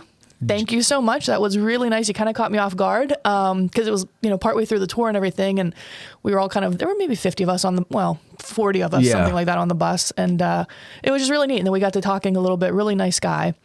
And then this past Saturday, later in the same day, because that was earlier throughout the day. And then that evening, a bunch of us got together as usual with Ken Rich and his group over at ABC. And as usual, Cam doesn't tell anybody he's coming, so we have all our drinks and our in front of us. The orders for food have been placed, and Cam bebops in. Of course, there's no chair for him, right? Because he doesn't tell anybody to save a chair for him. So anyway, there was this nice couple behind us that had a 4-top. There was just the two of them. So I kind of turned around. And I said, "Hey, would you mind?" I said, "Could we borrow one of these chairs?" And they say, "Yeah, of course." So as I go to get it, the guy says, you can actually have it, Veronica. And I was kind of like, again, I looked and I'm thinking, boy, I don't recognize him. And I said, I'm really sorry. I said, Do I know you? Yeah, it's kind of like, I'm really sorry. And he goes, no, you don't know us. He was like, I'm Matt, my wife, Kathy. We listen to you guys all the time. Like, we see you on AG Live, and we love what you guys do. So they were at another table? They were at another table, but I asked to borrow the seat for even Cam, cooler. right? Yeah. And I said, oh, well, if it makes any difference, the seat's for Cam. And Cam... Cam had but they were the nicest people. They actually have like a little, I guess, summer home or whatever up here. They're from Lancaster. So Matt and Kathy also. Thank you, so Matt and much Kathy. Thank you Yes. for saying hi. And that's the first 2 experiences that I've had out in public with somebody recognizing in the me. same day. In the same day, within 12 hours. Wow. That was pretty cool. That's awesome. The big thing to take away is obviously they were very complimentary about what you do and the product you put out here. So good. Thank you. Yeah, thank you, Matt and guys. Kathy. Yep. And Jeff with the G. And Jeff with the G. Yeah, that's awesome. Thanks, guys. It was nice meeting all of you. So that's 2 Jeffs with the G now that we know listen to the show. We got our buddy Jeff Caravallo. Yep. Geoff. Yeah. I like to call him. Geoffrey. Geoffrey. It's And they actually got Veronica right, which was like, what? Yeah, because usually people call you Victoria. Victoria, Vicky, Vanessa, Valerie. I mean, I literally get every V name, even by the judges I appear in front of, right? Like, really? Oh, yeah. I mean, like, it's that's just embarrassing. Oh, no. Well, but that's on record. you don't normally, like, this is off the record, like when we're talking casually or whatever, because you don't address another professional in the courtroom by their first name, right? Oh, yeah, that makes sense. Like Attorney Brzezinski or whatever. But yeah, over the course of my career, absolutely. So they get Brzezinski with no problem, but they can't call you Veronica. A lot of them couldn't even say that either, but yeah. All right.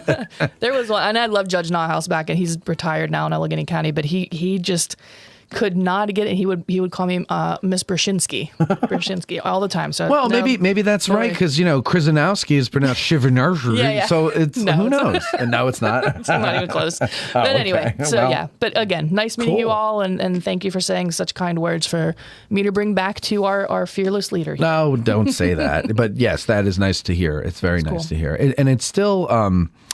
I'm still not used to it, which is nice. I hope I never get used to it. Like, I hope it always is like a delight when somebody does that. I know. Like, I hope I never get to a point where I expect it, because that would be really douchey. Right. That, yeah. Right? Like, if I walk into a room and no one comes up to me and I go, what the hell's going on? Don't you know who I am? Right. Yeah, that, God forbid. Please, God, please never let that happen. So what was the the Ty Sigily episode came out on Monday, and the comments section is alive and on fire. But actually, there's no controversy over it. People listen to it.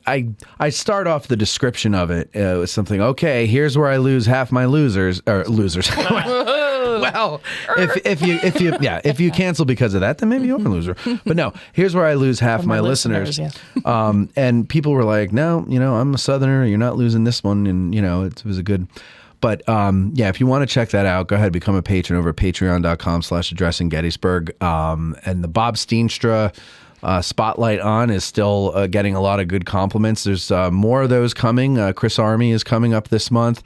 Next month, Sue Boardman. That one was a lot of fun. I bet. With Sue. I bet. Sue's I love her. The She's best. awesome. She is oh my God. I've only ever heard her talk the one time, and I'm still mind blown by that. She's take no prisoners, man. She's awesome. She is, and we got to talking about she's into civil war photography. Yeah. And so we were talking about how I have what do they call them, like a stereo viewer. Of World War I photos, and they're like, some of them are pretty gnarly, but when you put it in this viewer, it's 3D, so it's 3D gnarliness, and I'll tell you something. That old-fashioned way of doing 3D is so much better than the red and blue eyeglasses that we wear today. Yeah. Like, it's just so crystal clear without having to use those. I mean, you still have to use an apparatus, but you don't have to use those stupid things that don't stay on your face properly, Yeah, so we're talking about photos and everything. She's like, well, why don't you come over to my house and I'll show you my photos. You can bring yours. And I'm like, all right, great. Awesome. So I'm going to do that on the 12th. I'm going to go over there. That's so cool. And do that. And so we got some good shows coming up for you in the future. We just had on Ask a Guide, we had, what was it? Things that make you go, With Jason Heilman. With Jason Heilman. It was his first time on. He was great. Yep. It's a lot of fun going on, and Eric, of course, Eric's now gone. He hasn't moved yet, but he is no longer doing the show because they're packing up and everything. I just saw him. We stopped by to drop off a couple of books before the show. I saw him and Katie on the square actually when we were driving through. Yeah. So I said to him, because they were going shopping, and I go, what are you guys up to? And he was like, oh, we're gonna go to a Horse Soldier and a couple of other places and get some books. And I'm like, you guys are doing more shopping when you should be packing. I thought you were trying to pack and get rid of stuff. He goes, well, there's no used bookstores up by me, so got to get it in. Well, so that's at least one reason that he'll have to come back and visit at least once a year, to get some books, used books. He loves his used books. And then what else? There's one more thing. Let me look at my list here. Blah, blah, blah. Yeah. Is there any reason why a patron would not see Ty's episode yet? Yeah, it would be because you're not at the membership level that would get that. So $15. What is it? The second lieutenant and above gets all the episodes that come out. If you're under second lieutenant, then you get 2 episodes a month. So we put out 4 episodes a month. If you want all the episodes, you have to be $15 or above to get all of those. And under that, you get 2. And then there's, what is it? There's the $1 level where you get our thanks. There's the $3 level where you get our thanks and you get to ask questions on Ask a Guide. And then there's the $5 level where you get 2 episodes plus everything the previous ones do, and then it goes up from there. Okay. So yeah, that would be the reason why. Gotcha. What was, okay. And then so some people have been asking, well, hey, where's the audio from when you were at the Captain Espy post? And the answer to that is I just edited that. Well, I didn't edit it. I just went through it and sweetened it up, and I cut the beginning and the ends because I just let the audio roll the whole time, and you didn't need to hear all of our conversations before and after. And so that will be up, I believe, on Monday. Neat. Yeah. And it was fun. Yeah. It was fun. Yeah. And also Cam's talk down at Harper's Ferry. I'm going to listen to that this weekend, and I'm going to pull thing. I'm not going to put the whole thing up, but I am going to pull some clips, and then when Cam comes in next time, we'll play the clips with him, and then parse it with him and have him explain things to us. Or something like that. But it's nice. Maybe I'm overstepping my bounds here, but with patron content, you have the ability to do a video, right? Like you could record, like if Cam were, for example, to put up like a PowerPoint on the screen and explain, because his presentation, I think, goes hand in hand with his PowerPoint. Like he can give us that and we can put that together. Okay. I wasn't sure if that was something. Or could he come in and record it or something if he wanted to? You know what I mean? Like for an actual episode. Veronica, I like this idea. So have Cameron come in and record his presentation with the slideshow. Like I'll run the slides on the cameras or in the whatever, and he can just record it. I don't know technology, but that would work. Okay. Yeah. Oh, that's a good idea. I'll talk to him about that. Cool. I like that. Yeah. Anything we could do to help our little buddy Cameron. Any of our guests, if they have like... Listen, I got to tell you this. That'd be kind of cool. Okay, so Colby and I have been talking for a year about, and I mentioned this about a year ago on the show, doing a network of podcasts and things. And we were talking about it yesterday, and we're like, well, I don't think we're quite ready yet. But we've got the seeds of some of it starting, and the first one is talk to you and Bethany about, and I'll tease it now. We gotta do it. But it's called That's What She Said, and I have to give props to my friend Amy because this was her idea, and to Michael Scott. And of course Michael Scott, but it's a show that'll be hosted by Veronica and Bethany Yingling from the Children's Museum. Although this has nothing to do with the Children's Museum or the foundation. This is Bethany as a private citizen. Yeah. Yes, that's how we know her. But this is her as a private citizen doing this, and they're going to basically, the idea is they're going to talk about a woman. Let's use Sarah Broadhead as an example. So let's say one episode, they decide to just talk about her entry on June 26th, and everything she describes there, and then have a historian on who will then go into more detail about what went on that day. I mean, the January 26th entry is pretty impressive too. So you just buckle up, guys. Right. She's like, I know I only did this for a month in June and July, but here's January 26th. Things still suck here in Gettysburg. But no, I'm looking forward to that. You are. Yeah. I'm geeked about it. I got to be honest. Yeah, I am. I actually. Because at first it seemed like I was dragging you into it. I was a little nervous, right? Because I'm not an expert. I don't know. No, you don't. I'm not either. But there's a lot of fascinating. We were talking about this, right? And just not even the women, but the stories, like. The impact of war and what it meant for home life and that, I mean, just everything. So it's not southern, northern, whatever slave, whatever. It's going to be a really fun. I think we can take this a lot of different ways.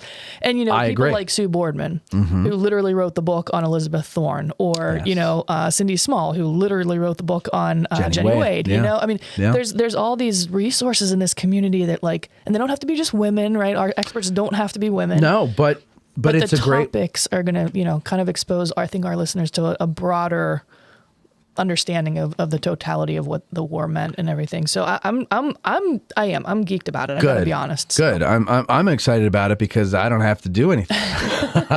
That'd be great. You might be doing a lot of editing. Well, I might. Oh no, I don't cut those out. Oh, great. Are you kidding me? It would take me forever. Well, we again, Amy said that she wants to learn how to edit And I said, great, I'll teach you how to edit. So, I mean, a team is starting to coalesce. Yeah. And I think it'll be a lot of fun to do. And I think it's, look, there's some people out there that are probably rolling their eyes because they're like, oh God, women, identity politics and all that. Oh. It's not any of that. It's because there's a million sides to every story. And you gotta get them all in Thorne, there. for example, was a badass. Like She's she my was favorite out there out of all burying of them. guys who were rotting in the sun for days at 6 months pregnant. I mean, like she was a badass. Like, you want to say like women can't do things or whatever your thing is. Yeah. I mean, these people had a lot to contribute to the women, and it just. Anyway. I'll tell you what. I'm not digging graves. Not I'm pregnant. not even probably going outside. I mean, like, oh my God, the stench that was recorded and stuff, the flies, and it just. I mean, no way, no, thank you. You know how like you watch a movie or a TV show and like the woman's pregnant and she's always throwing up. Now I know that goes away after a while, but like still, God, could you imagine? No, I really can't. The smell, the sight of it all. Like her home was destroyed. On top of it, like what is she changing? What is she doing? I mean, the whole thing. Yes. Elizabeth Anyway, Thorne is my favorite. I think my favorite female character from the battle.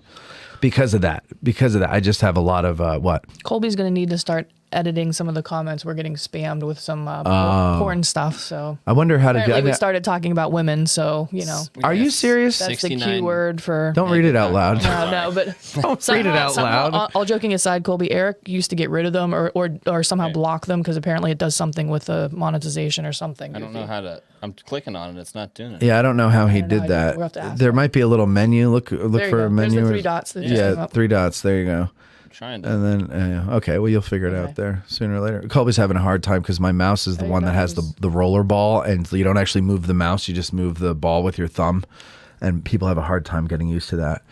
But I prefer it. I prefer it. Anyway, So sorry. Yeah. Yeah, no. So I'm looking forward to this, and that show is going to come out once a month on Patreon once we have the shows all recorded, and then if our patrons like it, which I'm 99% sure they will, then a year from now, those first 12 will then be released on the free feed as new episodes are going up on the Patreon feed. So there you go. Cool. Yeah. Adams County Historical Society. Oh, well, okay. So I went to the Adams County Historical Society's new museum last night. They were recording, or not recording, they were doing a live stream there with Bill Frazanito and Gary Edelman and Sue Boardman. And I got there as they were wrapping up. And Andrew took me and Jake Borrett on a tour. Well, Jake Borrett's got a hand in it, so he just joined us on the tour and everything. And this place is going to be amazing. I'm not exaggerating. Yeah. This is going to be, I mean, it's going to be the place where people go. Sure. I don't want to compare it to anything. I don't want to, but I'm telling you, it is going to just blow a lot of things out of the water. Yeah. And I can't wait for, they call it Caught in the Crossfire. And so it's the house. He was talking about that on the live stream. I mean, this is going to be cool. And right now, so there's nothing set up yet. There's still, so it's a lot of like drywall is hung, but it's not finished, not even close to finished. Okay. But it's enough where I can see, they could point and say, this is where this is going to be, and you can get an idea what it's going to be. But this house thing is going to be awesome. And if they, and I think they will, they can pull it off the way he's describing it. And it sounds like they have a really good production company that they're working with. It's going to blow your mind. And it's going to be like, they're going to have to just have disclaimers at the door because it's going to like put you in the middle of this battle. And I love this because when I first moved here, when I was living here between 05 and 10 and I owned Gettysburg, I was like, man, I wish I could get like $20 million because I have this idea for an interactive thing that puts you in the middle of Pickett's Charge, right? And the technology was there then, and it's still there today. It's probably better today. And like, it's just like where to put it, and I had an idea where to put it, but I didn't have the money. So I was like, well, what's the point of even bringing this up? Because then somebody's just going to steal it from me. So I never said anything about it. And once again, the world has caught up to my ideas 15 years later. And I'll tell you something. It is this is going to be freaking awesome, and I can't wait to do it. We also talked about doing a pre-opening live show there where people who buy tickets are going to be able to get a tour of the museum first. We'll have, food and stuff, and then we're going to do a show in their showroom. I forget what he called it. It's not a theater, but like we're an auditorium for things like that, for events. It can hold 200 people. Wow. And I know we can get 200 people, not necessarily from our audience alone, but we can absolutely get 200 people to go there because it's going to be a sneak peek of the whole thing. Yeah. So I brought that idea up to him, and he really liked that idea. So I'm going to make that happen for March. Probably end of March. That's really cool. I think the tentative opening date is April 15th. Is what he said. Tax day. That's pretty cool.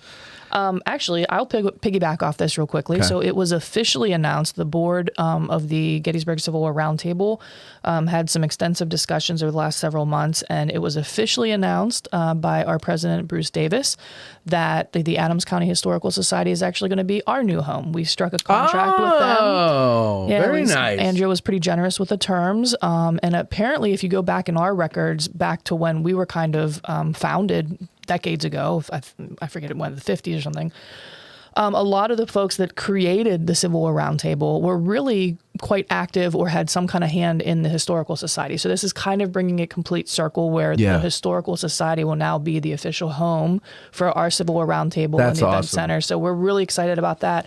Another reason to consider joining the local Civil War Roundtable here in Gettysburg. And if you're not local, although you do get streams and things of that nature anyway, but if you're not local, join your local roundtable and support the projects and the work they're doing. So that's great. We're excited. I gotta, and I'm not blowing smoke here. I gotta praise Andrew for a little bit here. Well, first of all, let me tell you a funny story. We realized that when he was in elementary school, middle school, he was so back up. There's the Journey Through Hallowed Ground. It's an organization out of Virginia. They do. I'm sure they do a lot of stuff. But, like, for example, they're behind the 30th anniversary. The red and white signs on the side of the road. Or that's Civil War Trails. What am I thinking? Yeah, I'm sorry. That's Civil War Trails. Sorry. But Journey I think they have signs down in Virginia, and they might even have them up here, too, in Maryland as well. But anyway, they basically focus on the corridor between here and Charlottesville, because that's basically Route 15. It goes down that way. And they've been coming to Gettysburg usually twice a summer in July to do a bike tour for the summer camp that they have for the kids. And it's really cool because like the kids, they break into teams and they have to make videos. So like while they're on the tour, it's like a day-long tour, and they have to make videos, based on like the Gettysburg Address or whatever, but different things. And so, we'll stop and take a little time while that group goes off on that particular stop and make some videos and everything. I just wish they had something like that when I was a kid because it sounds so awesome. Yeah. But anyway, so we got to talking about the journey, and Andrew said when I was a kid, we I think it was the one year that they tried to do it with the Gettysburg School, and so I went to it. And we did a bike tour and everything. And I'm like, I remember that. And I go, there was a kid who didn't know how to ride a bike, and I had to teach him how to ride a bike. And he goes, yeah. He goes, that kid's he was always a problem. And so when I had this business the first time, he was one of our customers as a little kid. Yeah. And he's only like 23 or something. He's like, I don't know, 17 or whatever. He's he's in his 20s. Yeah. That's what I was going to say. He's early 20s, I thought. To be in that position. And I think he's like 25 or 26. Oh, is it? Okay. I think something like that. He's an old man then. Yeah, never mind. I take it all back. I don't know. He is in his 20s. Whatever he is, his age is, he's a really bright kid. He's very remarkable kid and guy, and he he is definitely a great. I think honestly, like I don't know how this all came about, but I feel like this place would not be as cool as it's going to be if he wasn't at the helm. Fair. Because he sees it with fresh eyes. He sees it as a person of his generation, but also someone who has an understanding of how this is all done and all that. And so I don't know, man. I have a lot of good hope for this place. It's going to be awesome. Very cool. It's really impressive what they're going to do there. So, yeah, look forward to the show in March. We'll of course let you know when the time is right for everything. And when you come here in the spring and summer, that has to be one of your stops, as well as the World War II Museum and Eric Doerr's place, the Gettysburg Museum of History. Like all these places that we tell you about. We're not telling you about them, because we're whistling Dixie. We're telling you about them because they're really good.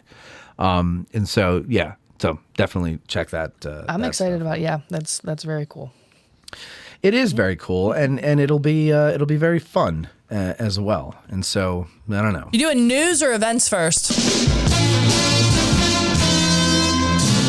the gal who knows what's going on. So take notes. There's a test at the end. Here's AG Today's lead anchor, Veronica Brestensky, with news, traffic, weather, sidewalk conditions, and what's happening this weekend. I must have all possible information.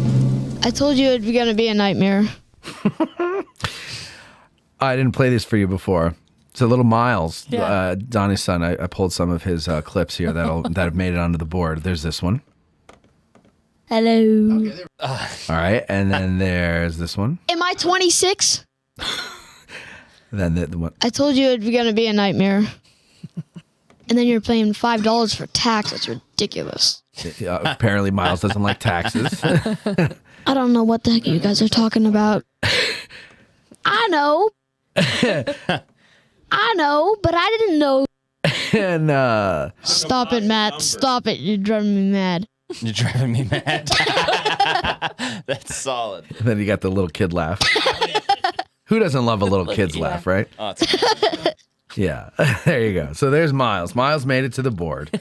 Good job, Miles. Nice. All right, Ronnie, what's in the news? All right, so a couple pieces of good news. Okay. So we, several months ago, we covered the story that Main Street Gettysburg is trying to, or is about to, acquire the dilapidated, for lack of a better way of saying it, the house on Baltimore Street that's kind of next to Reed Cider. So they just got a nice grant from the Gettysburg Nature Alliance of $25,000 towards their project. So this year alone, they have now brought up their total of donations up to $87,000. Now, in fairness, it's a far cry from the $1.4 million that's projected for the, I guess, demolition or at least like major rehab that house is going to require. But everybody's looking forward to it because it's going to be a nice visitor center with some meeting spaces for the public. Obviously, restrooms are very in demand. Yes. So anyway, that's some good news. The Gettysburg Nature Alliance actually operates the Heritage Center, so they do some of these kind of like philanthropic gestures, I guess you could call them, throughout the year and throughout Gettysburg. So this is a pretty big one. $25,000 donation to the Main Street Gettysburg for the project of the Welcome Center is a pretty big news. What's the timeline on that? Do they know? You don't know? Yeah, there was nothing in the paper about a specific. I mean, like I said, $87,000 is a little bit of a drop in the bucket for a $1.4 million project. Sure. But apparently, the way the article read, this money is going to offset what would have been expected from taxes and things like that. So I don't know where all this money's coming from. There might be some of it earmarked through public funds. I don't know. I'm just speculating, but the way it was written up, it kind of was a little bit like, ooh.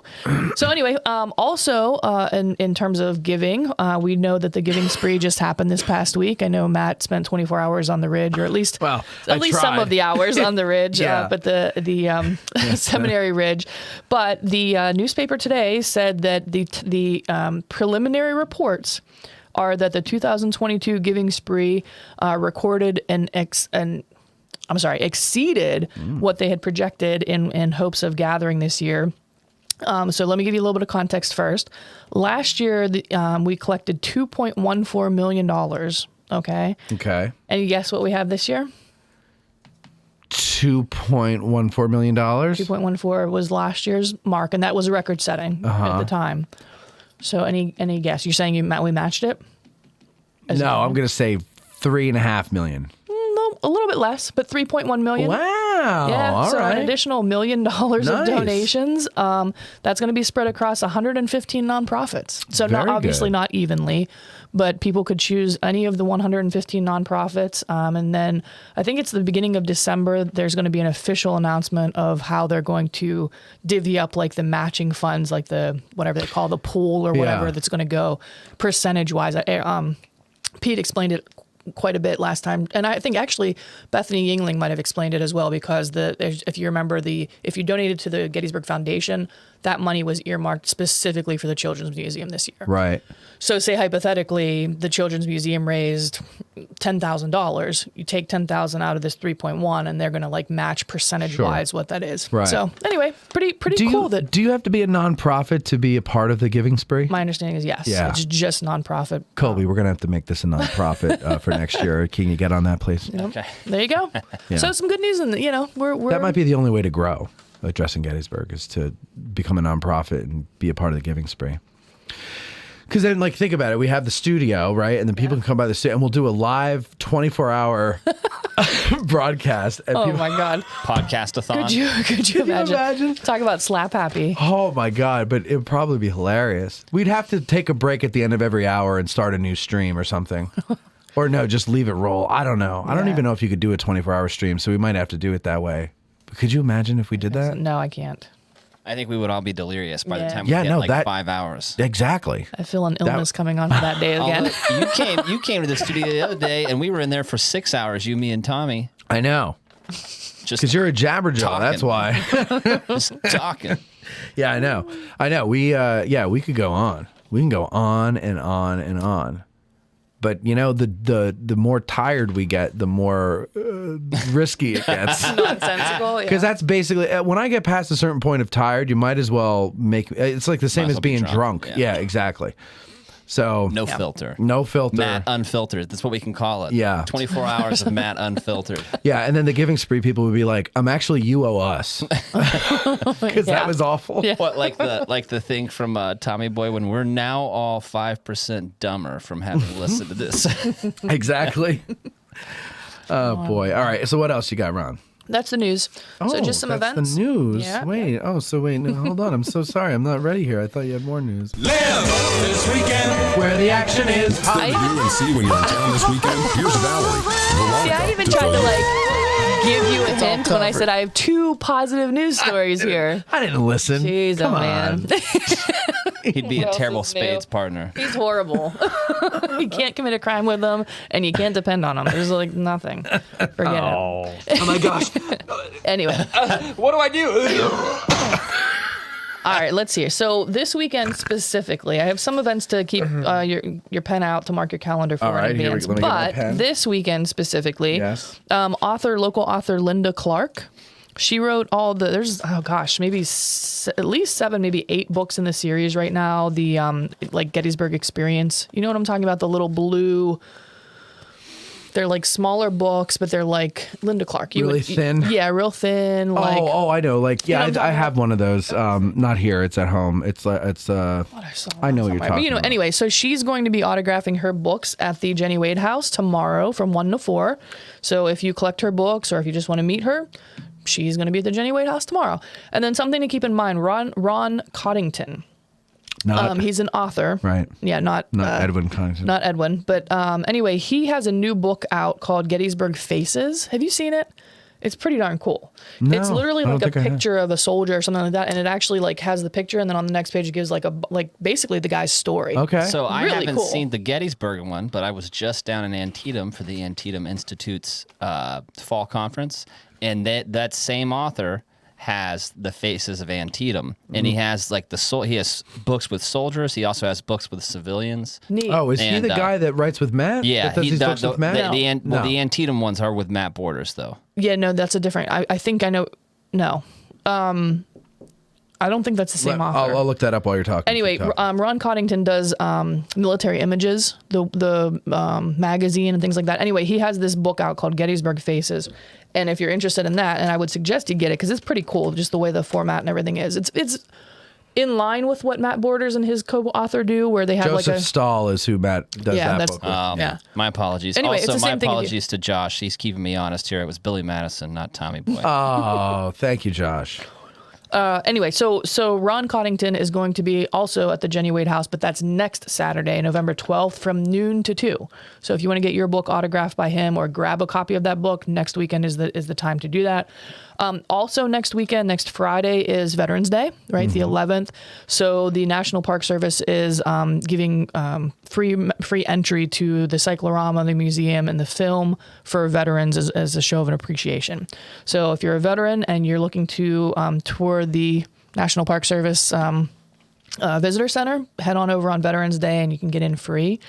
What else is going on? This is just a reminder. Oh, I'm sorry. This is this weekend too. The Gettysburg Gun and Knife Show is being held Saturday and Sunday at the Eisenhower Conference Center. Ooh, when? That's when? Today, tomorrow and Sunday. Tomorrow and Sunday. Okay, Yeah. good. Ooh, that sounds like a good time right I'm there. gonna go to that. So you can look it up online. There's details about prices and everything like that. But Gettysburg Gun and Knife Show.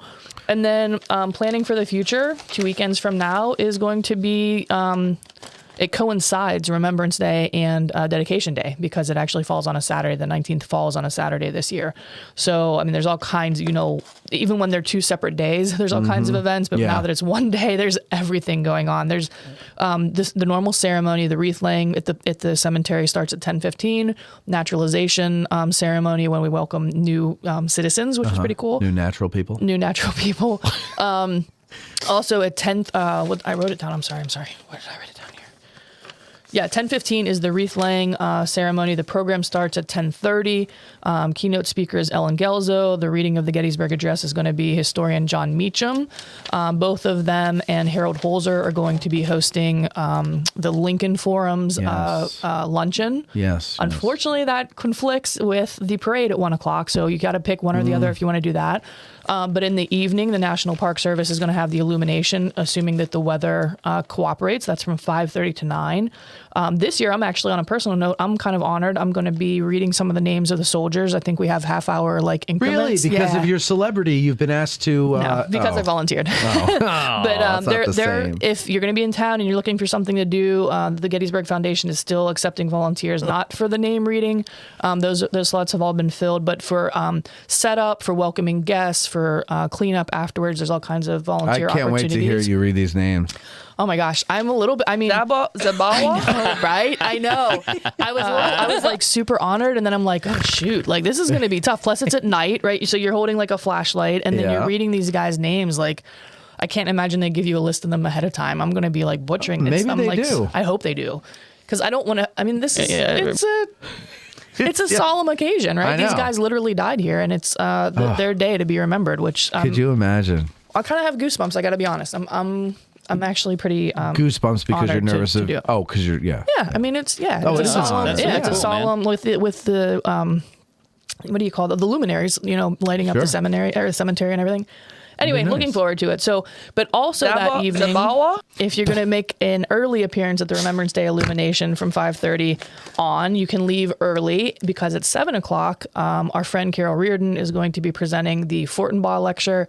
That is free at the Majestic Theater, but you do have to have tickets. Yes. So either call in or stop by the Majestic Theater, get your tickets. That's I got an invite. Oh, well, I got my tickets. Look at me. But I didn't get an invite. Yeah, I know. Super special. I can't tell, though, if it's a +1 or not. We'll ask whoever. Well, because it's the RSVP says we, and then it says how many plates. So I guess I can take a +1. I don't know. Yeah. Usually it says you and a guest are invited. Oh. It doesn't say that. Those placards are pre-printed for we. Because not everybody. Yes, correct. So I don't know. I'll ask Peter Ashley about that. Absolutely. And then what else? So on December 3rd, there are still some tickets available for the Encounters with History through the Gettysburg Foundation. It is our friend Jim Hessler.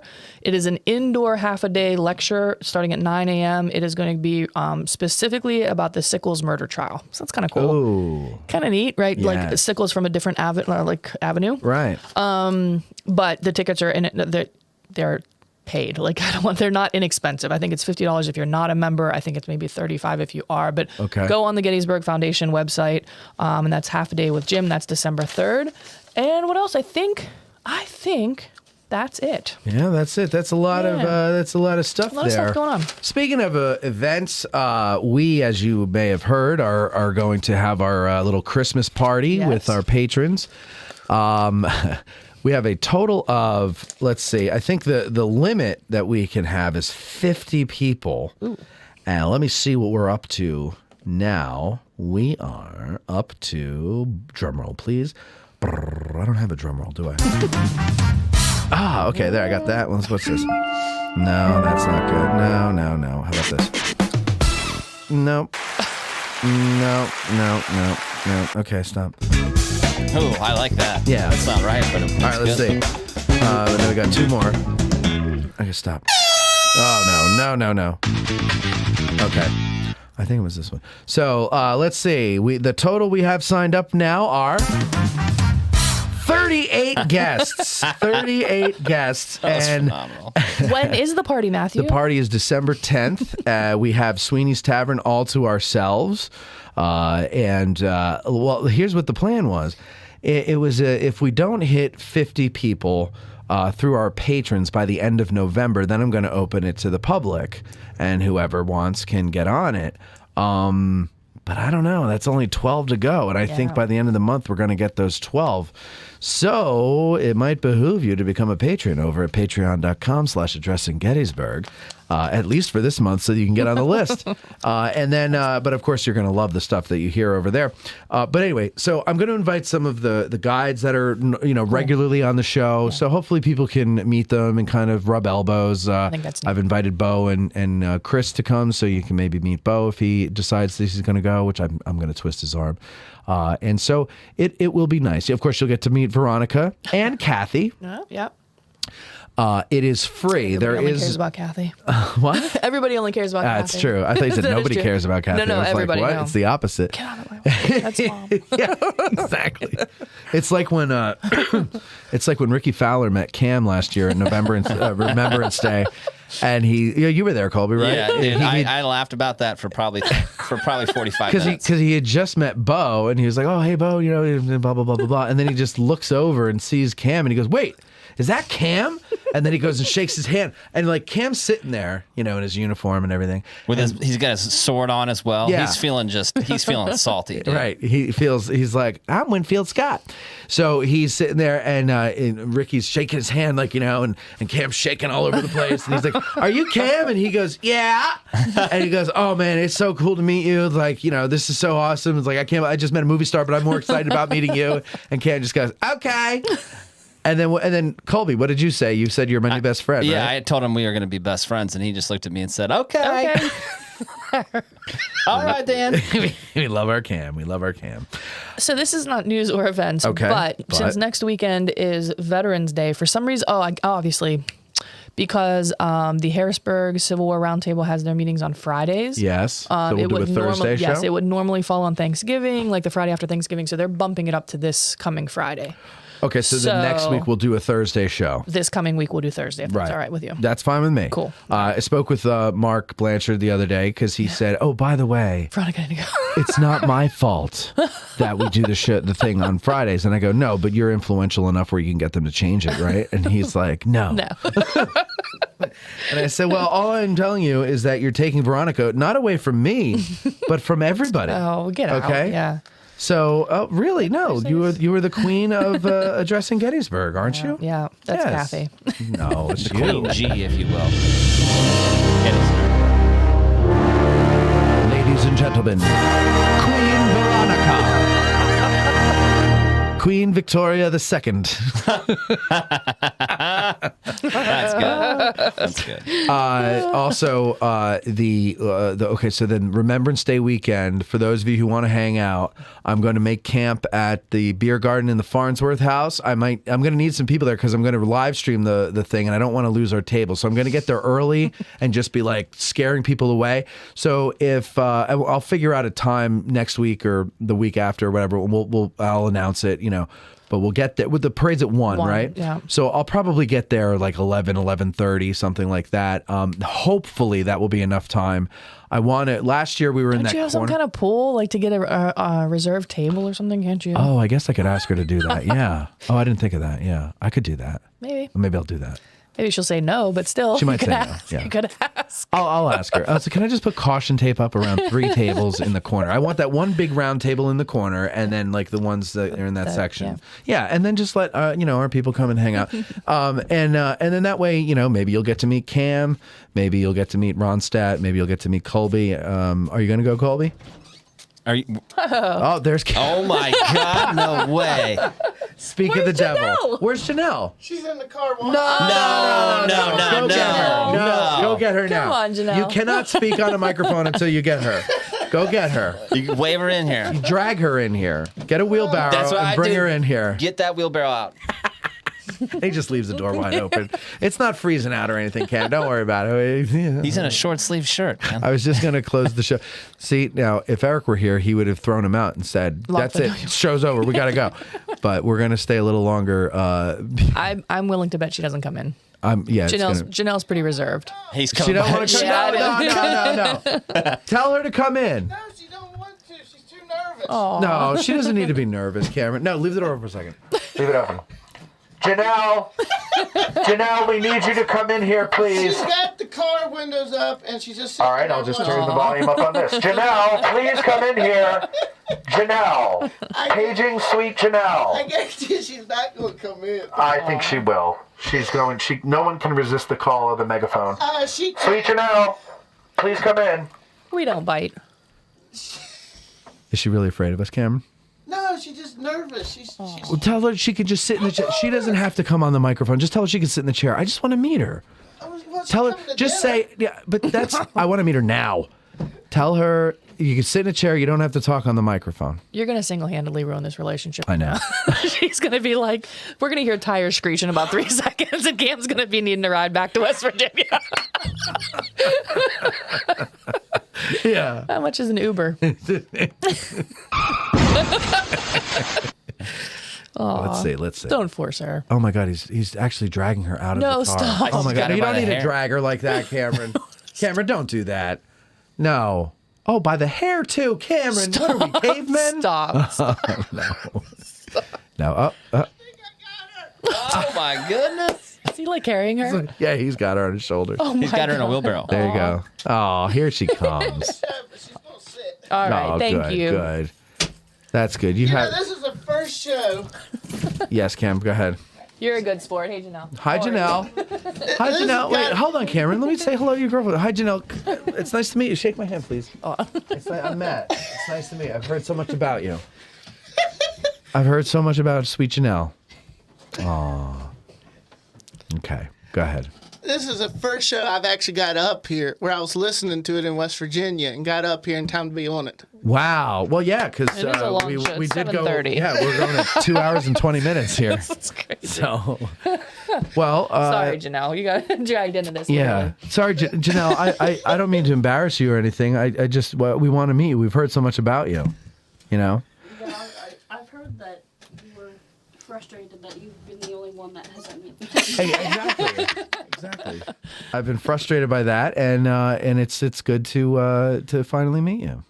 If he would have come down to West Virginia for the presentation, he Yeah, wouldn't have been the last one to meet you. So Oh, that's there's that. true. It's his own fault. In Yeah, other words, is well, what I'm saying. I had a show to record. Forgive me. Is Cameron nice to you, Janelle? He is. Does he buy you things? He does. He does. What's the last thing he bought you? A Mrs. Mountain Man uniform. A costume, whatever. Mountain woman. A swamp fox Yeah. uniform. I got you a squaw costume. I'm gonna be like Jeremiah Johnson. Oh, my. No, but really, go ahead. What did he get you? What was the last thing he got you? You got to play that music. I'm sorry, Cameron. You're talking over your girlfriend. I can't hear you. I got the headphones on, so I can't hear you. You just got to speak up a little. We've had dinner Dinner? Dinner? Where does he like to take you? Where's your favorite place that Cameron takes you to dinner? I don't know, we've been to a few places. A few places? Like what? What was the favorite that you went to? We took my family to ABC this week. ABC. Oh, Yeah, that was a that's good cool. place. What'd you have at ABC? You had everything? You had everything. Wow. How long did you stay there? A while. Well, it must have been a while if you had everything. That's a pretty big menu. You know? All right, and so does he tell you sweet things? Does he say sweet things to you? Does he really? Cameron has a romantic side? Oh, bro. Cameron, you have a romantic side? Yeah. Yeah? I want a little. I gotta know. I gotta know what you say. Oh, I'll walk out. Why? I think that's nice. I called her about every night when I was in North Dakota. Oh, and you said what? Just told her how my day went. Oh, brother. Get me the hell out of here, Janelle. I can't stay in this place. I just miss Gettysburg. I feel like Lieutenant Dunbar. I'm out here on this lonesome post. Please come and get me. Please just tell my boss to send me home. I just want to go home. Oh, my. Oh, Karen, it's not that bad. It's only a few months. No, it might as well be a lifetime. Please get me out of here. I just miss my beloved Gettysburg so much. Was that about right? Yeah. Those are pretty much the conversations. Don't worry, I got those calls too for the first month. Yeah, right? Reason I had to bring up the tank earlier, because me and you talked about when I was out west, we get back, me and you was going to do home improvement on the tank. I don't understand a word you just said to me. What home improvement are you talking about? Oh, like a Tim the Two-Man yeah. Taylor? What did he do on the tank? I don't remember He this destroyed a golf course. All right, we'll see if we can take a tank from the museum over to the links, and we'll see what happens. All right, that'd be fun. I like that idea, Cam. Hey, I'll have to be on the show so I could pop out of the tank and say, welcome to the World War II Oh, Museum. let's start it off that way. Yeah. I'm Cam Mallow, and this is the World War II American Experience Museum in Gettysburg, Pennsylvania. I like that. I'm sure they would love that. Janelle, has he said I love you to you yet? He has. Oh, he has. Look at his cheeks getting red. Oh, look at him. He's as red as Santa Claus's outfit. Oh, my. Look at that. And did you say it back? You do. Oh. We weren't invited to the wedding. If we're not invited to the Yeah. wedding, we don't know you people Yeah, anymore. exactly. You're We'll dead to us. We'd have to watch Mac. He might bring a sound recorder and record the whole thing. What do you mean mic bring? I'm definitely bringing it. I'm micing you up. I'm putting a mic right on your jacket collar there. We're gonna make a documentary. Yeah. Yeah. We'll call it Miracles. Do you put the bride like long ways into the wheelbarrow or sideways into the wheelbarrow? Like how does that work? I'm not really That's sure. what I'm curious. Yeah. Yeah, legs out the front or legs out the side? That's what I want to see. I want to see him wheel you down the aisle in a wheelbarrow. Janelle, can you explain that to me, please? Are you a West Virginia native? Yes, she is. Yeah. All right, Can you all explain to me the whole wheelbarrow thing? I'm not sure. Oh, okay. So wait. So this isn't like Something Just that a Mallow family yeah. a Swamp Fox tradition. Did that come from the Marsh side or the Mallow side? There's only one. It's the Mallow side. So the Mallows married the Mallows. No. I knew it. I knew it. I knew it.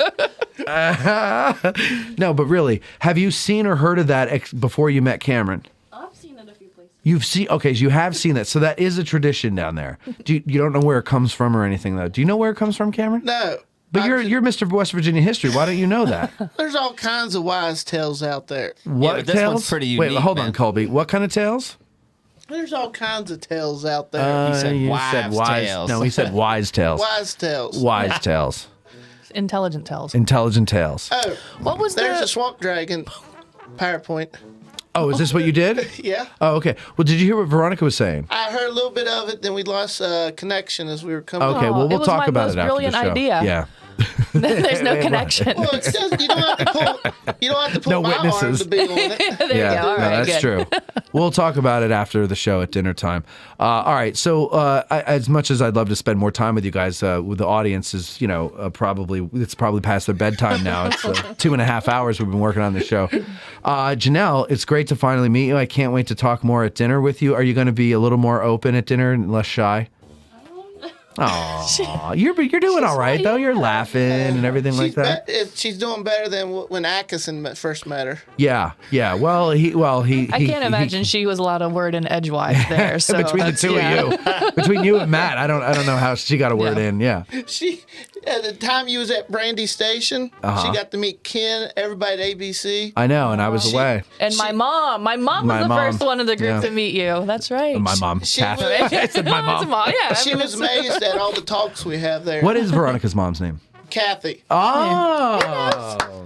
He knows. Well, you called you Victoria for the first year he knew you. That's all right. Close enough. I told you nobody gets it right. Janelle, has he gotten your name wrong? No. He knows his beloved's name. Are you guys going to get married? When I eventually got more money. Oh, are you a gold digger, Janelle? No. Are you saying that I'll only marry you if you have more money? Maybe Cam is saying he's a gold digger. Oh, he's trying to get more money. Maybe out of Cam. Janelle. Yeah, maybe Cam has a. Okay, well that's good though, Cam. You don't want to drag somebody through poverty. It sucks. Yeah. Kind of want to make sure I got a more settled job before. Speaking of work, today I had a funny encounter with my students. I bet you did. My senior students had a college day over at Moorfield, so they got the big idea. They wanted to look for my class photo. Oh, wow. Oh, wait, when you were in school? Yes, and they found it. Uh-huh. And they all come over and they start calling me stud muffins and everything back in the schoolhouse. Stud muffins.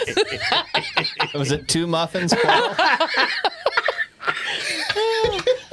We call that muffin tops back home, but whatever.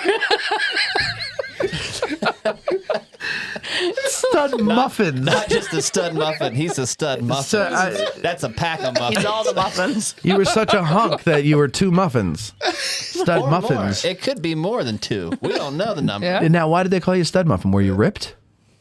According to them that I looked at they said I must have been benching 450. But you were on the football team, right? Yep. Yeah. So you were picking up the bench because you were the bench boy, right? No, I wasn't the bench boy. I was pushing weights because I was on the football team. Aha. So you were ripped. What, do you have this picture nearby? Can you pull it up? Oh, man. But I bet you if they're listening If any of his students are listening, please send it to matt@addressinggettysburg.com. Just imagine muffins of stud. I mean, what more do you don't need? Like, yeah. Cameron, you are some of the best looking muffins I've ever seen. Oh, my God. Josh says meadow muffin. Meadow muffin. I don't get that. What is that, Joe? What does that mean? I think he was trying to say mallow muffin. Oh, mallow muffin. Ah, yes. Oh my! Somebody even said babies already. What the? Mallow babies. Someone's throwing out mallow babies. That's Stella. Stella wants to be godmother. Oh, there you go. AG godmother. Here I'll we go. tell you what, that godmother will shower that baby with Yes. gifts. She's a very generous person, and she's listener of the year. Yes, she is. So she has a lot of responsibility now to do good things in the community, and one of those things would be getting little onesies for little baby Mallow. Now, I have to ask this, Janelle. You're not in any way related to Cameron, right? Okay. All right. I just want to make sure. Well, it's a small town. Small state. I grew up in Petersburg. Uh-huh. She was originally from Moorfield, and then I moved to Moorfield. To be with her. No. Oh. That's where I eventually went to school at. Okay, so your family moved, and that's where you met her. Did you meet in high school? No. When did you meet? It was some of my reenacting buddies worked with her, and they introduced me. Oh, you're not a reenactor? You're a cradle robber, aren't you, Cam? I'm She's not. significantly. Because she's still in high school, right? Difference? Only say if she's over 18. Don't, as your lawyer. Oh, my God. Only tell us if she's actually over 18. Wait, what's that? You are over 18, right? Okay, Jesus. I'm kidding. Holy Lord. Oh. Matt was about to have a heart attack. I know. Live there. I was like, what? Across state lines, that's a federal crime, dude. FBI's coming, bro. More than once. Now, wait a We're second. teasing. She's over 18. How old are you? 27. 27. Oh, so she's younger because you're 31 now, right? Yeah. All right, good for you. And a whole decade apart. That's yeah. 30s versus 20s. It's a lot of life changes there and big difference. No, okay, so you're not related. You didn't meet in high school. Where did you meet? Again, through friends, reenactor friends? And you first met Cameron and immediately were in love. Right? It took her a while to understand me. Yeah. Well played, Just Cam. do That me a was favor. funny. Just you don't have to get on the microphone. Just roll closer to me so that I can hear you through the thing here because these cover my ears and you have a very quiet voice. So just roll up right next to Cameron. You can stay right where you are there. You won't be seen on the camera if you don't want to be seen or anything. You're okay there. So Love at first sight? I mean, we were friends. You were friends, okay. And then what was it that made you see him as a boyfriend? Well, like my ex was not the best, so. So your ex was mean to you? Yeah, so I vented to Cameron. And then so would you would go to Cameron for comfort to complain about the ex while you were still with the ex, and then Cameron was like, We weren't together anymore. oh, okay, so you broke up, and then Cam's like, well, golly, I'd never treat you that way, right? Is that right? Don't you dare start playing that soft. No, that was him. That was him. That's really sweet, actually. It is sweet, though. yeah. That's like that you understood that she wasn't being treated right. That's really cool of you. That's. And now, Cameron, did you recognize that she wasn't being treated right, or did she tell you that? Both. Both. You recognize it, and then you said what? Like, what did you say to her? Like, that's not the way it should be. Like, let it, Yeah, just my basic talk. Did you his basic say talk. his basic Wait a talk? minute. Wait, you told her about the swamp dragons? No. Shoot! No, I didn't do that. She's on the phone. She's like, I don't know. He's such a jerk and he's just so mean to me. Well, and my you're ancestors. Like, and then Ken's like, yeah. Well, my great uncle, Euphemia Mallow, he was in the Swamp Dragons, and he was there with his son and him, and then meanwhile she's like, Janelle? Hello? Janelle? Oh, yes, Cameron, hi, yeah. You fell asleep again. You always falling asleep when I'm telling you about the Swamp Dragons. I'm going somewhere with this story, I swear. Oh, my God. all right. So you guys fell in love, and was it once you realized you liked Cameron in that way? How long did it take before you were like, no, I love Cameron?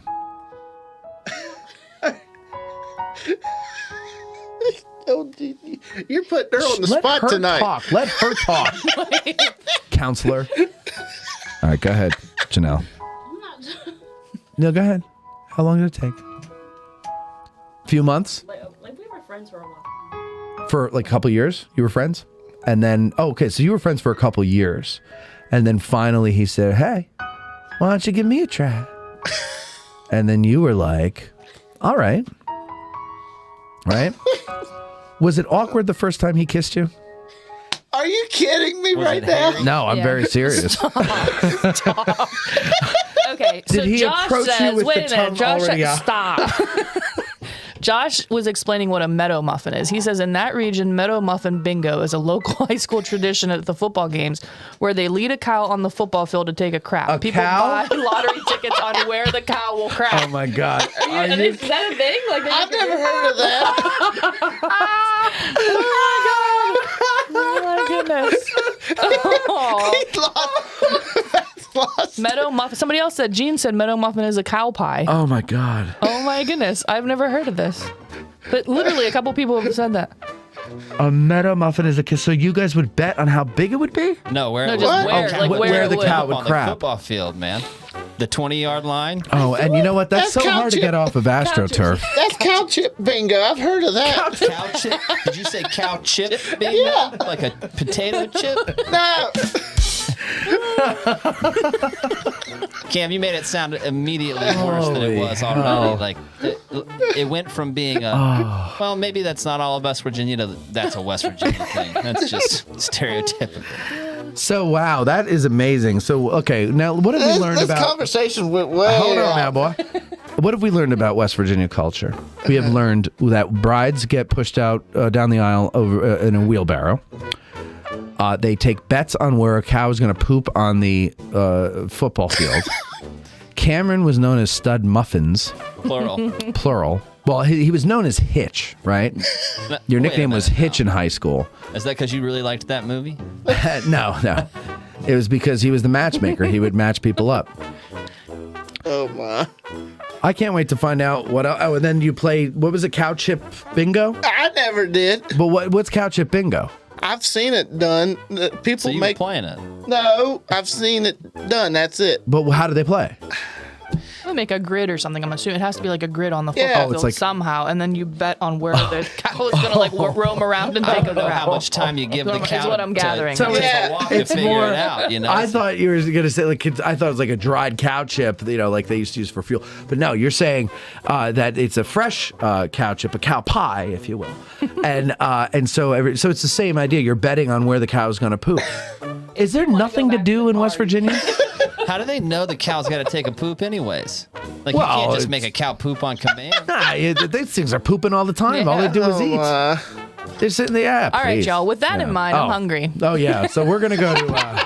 All right. A meadow, what is it? A meadow pie? Is that what they call it? We're gonna go eat meadow pies. Meadow now. muffins. Meadow muffins. Meadow muffins, yeah. No, where we're gonna go? We're gonna go to Taverna. So if you're in the area and you want to come out and get some autographs and see some celebrities, Cameron's gonna be here with Janelle and Pre-wedding photos. pre-wedding photo. Yeah. Get some pre-wedding photos. That'd be nice. Wait a minute, where is this restaurant at?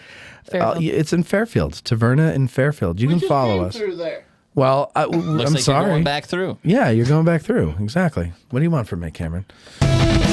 We're letting you hang out with us, okay? So you'll drive and you'll like it. I just crashed the party. All right, and we'll All right, be y'all. Next Thursday. next See you next Thursdays. Yes, Thursday. we'll see you next Thursday. Thanks for listening. Have a good night. Addressing Gettysburg Today is hosted by Matt Callery and Veronica Brestensky, Esquire. Produced by Eric, the producer, Moni. Applause led by Owen the Clabber. Guests of Addressing Gettysburg Today stay wherever they want. That's not our concern. To be a guest on the show, send an email to eric@addressinggettysburg.com.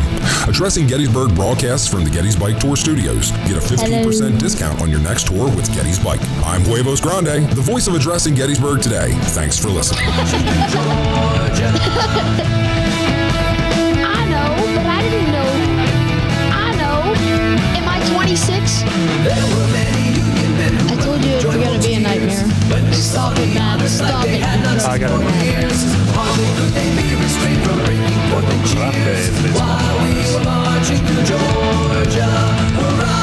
Put him in the cell with a long hose, Donna. Put him in the cell with a long hose, Donna. Hey, what?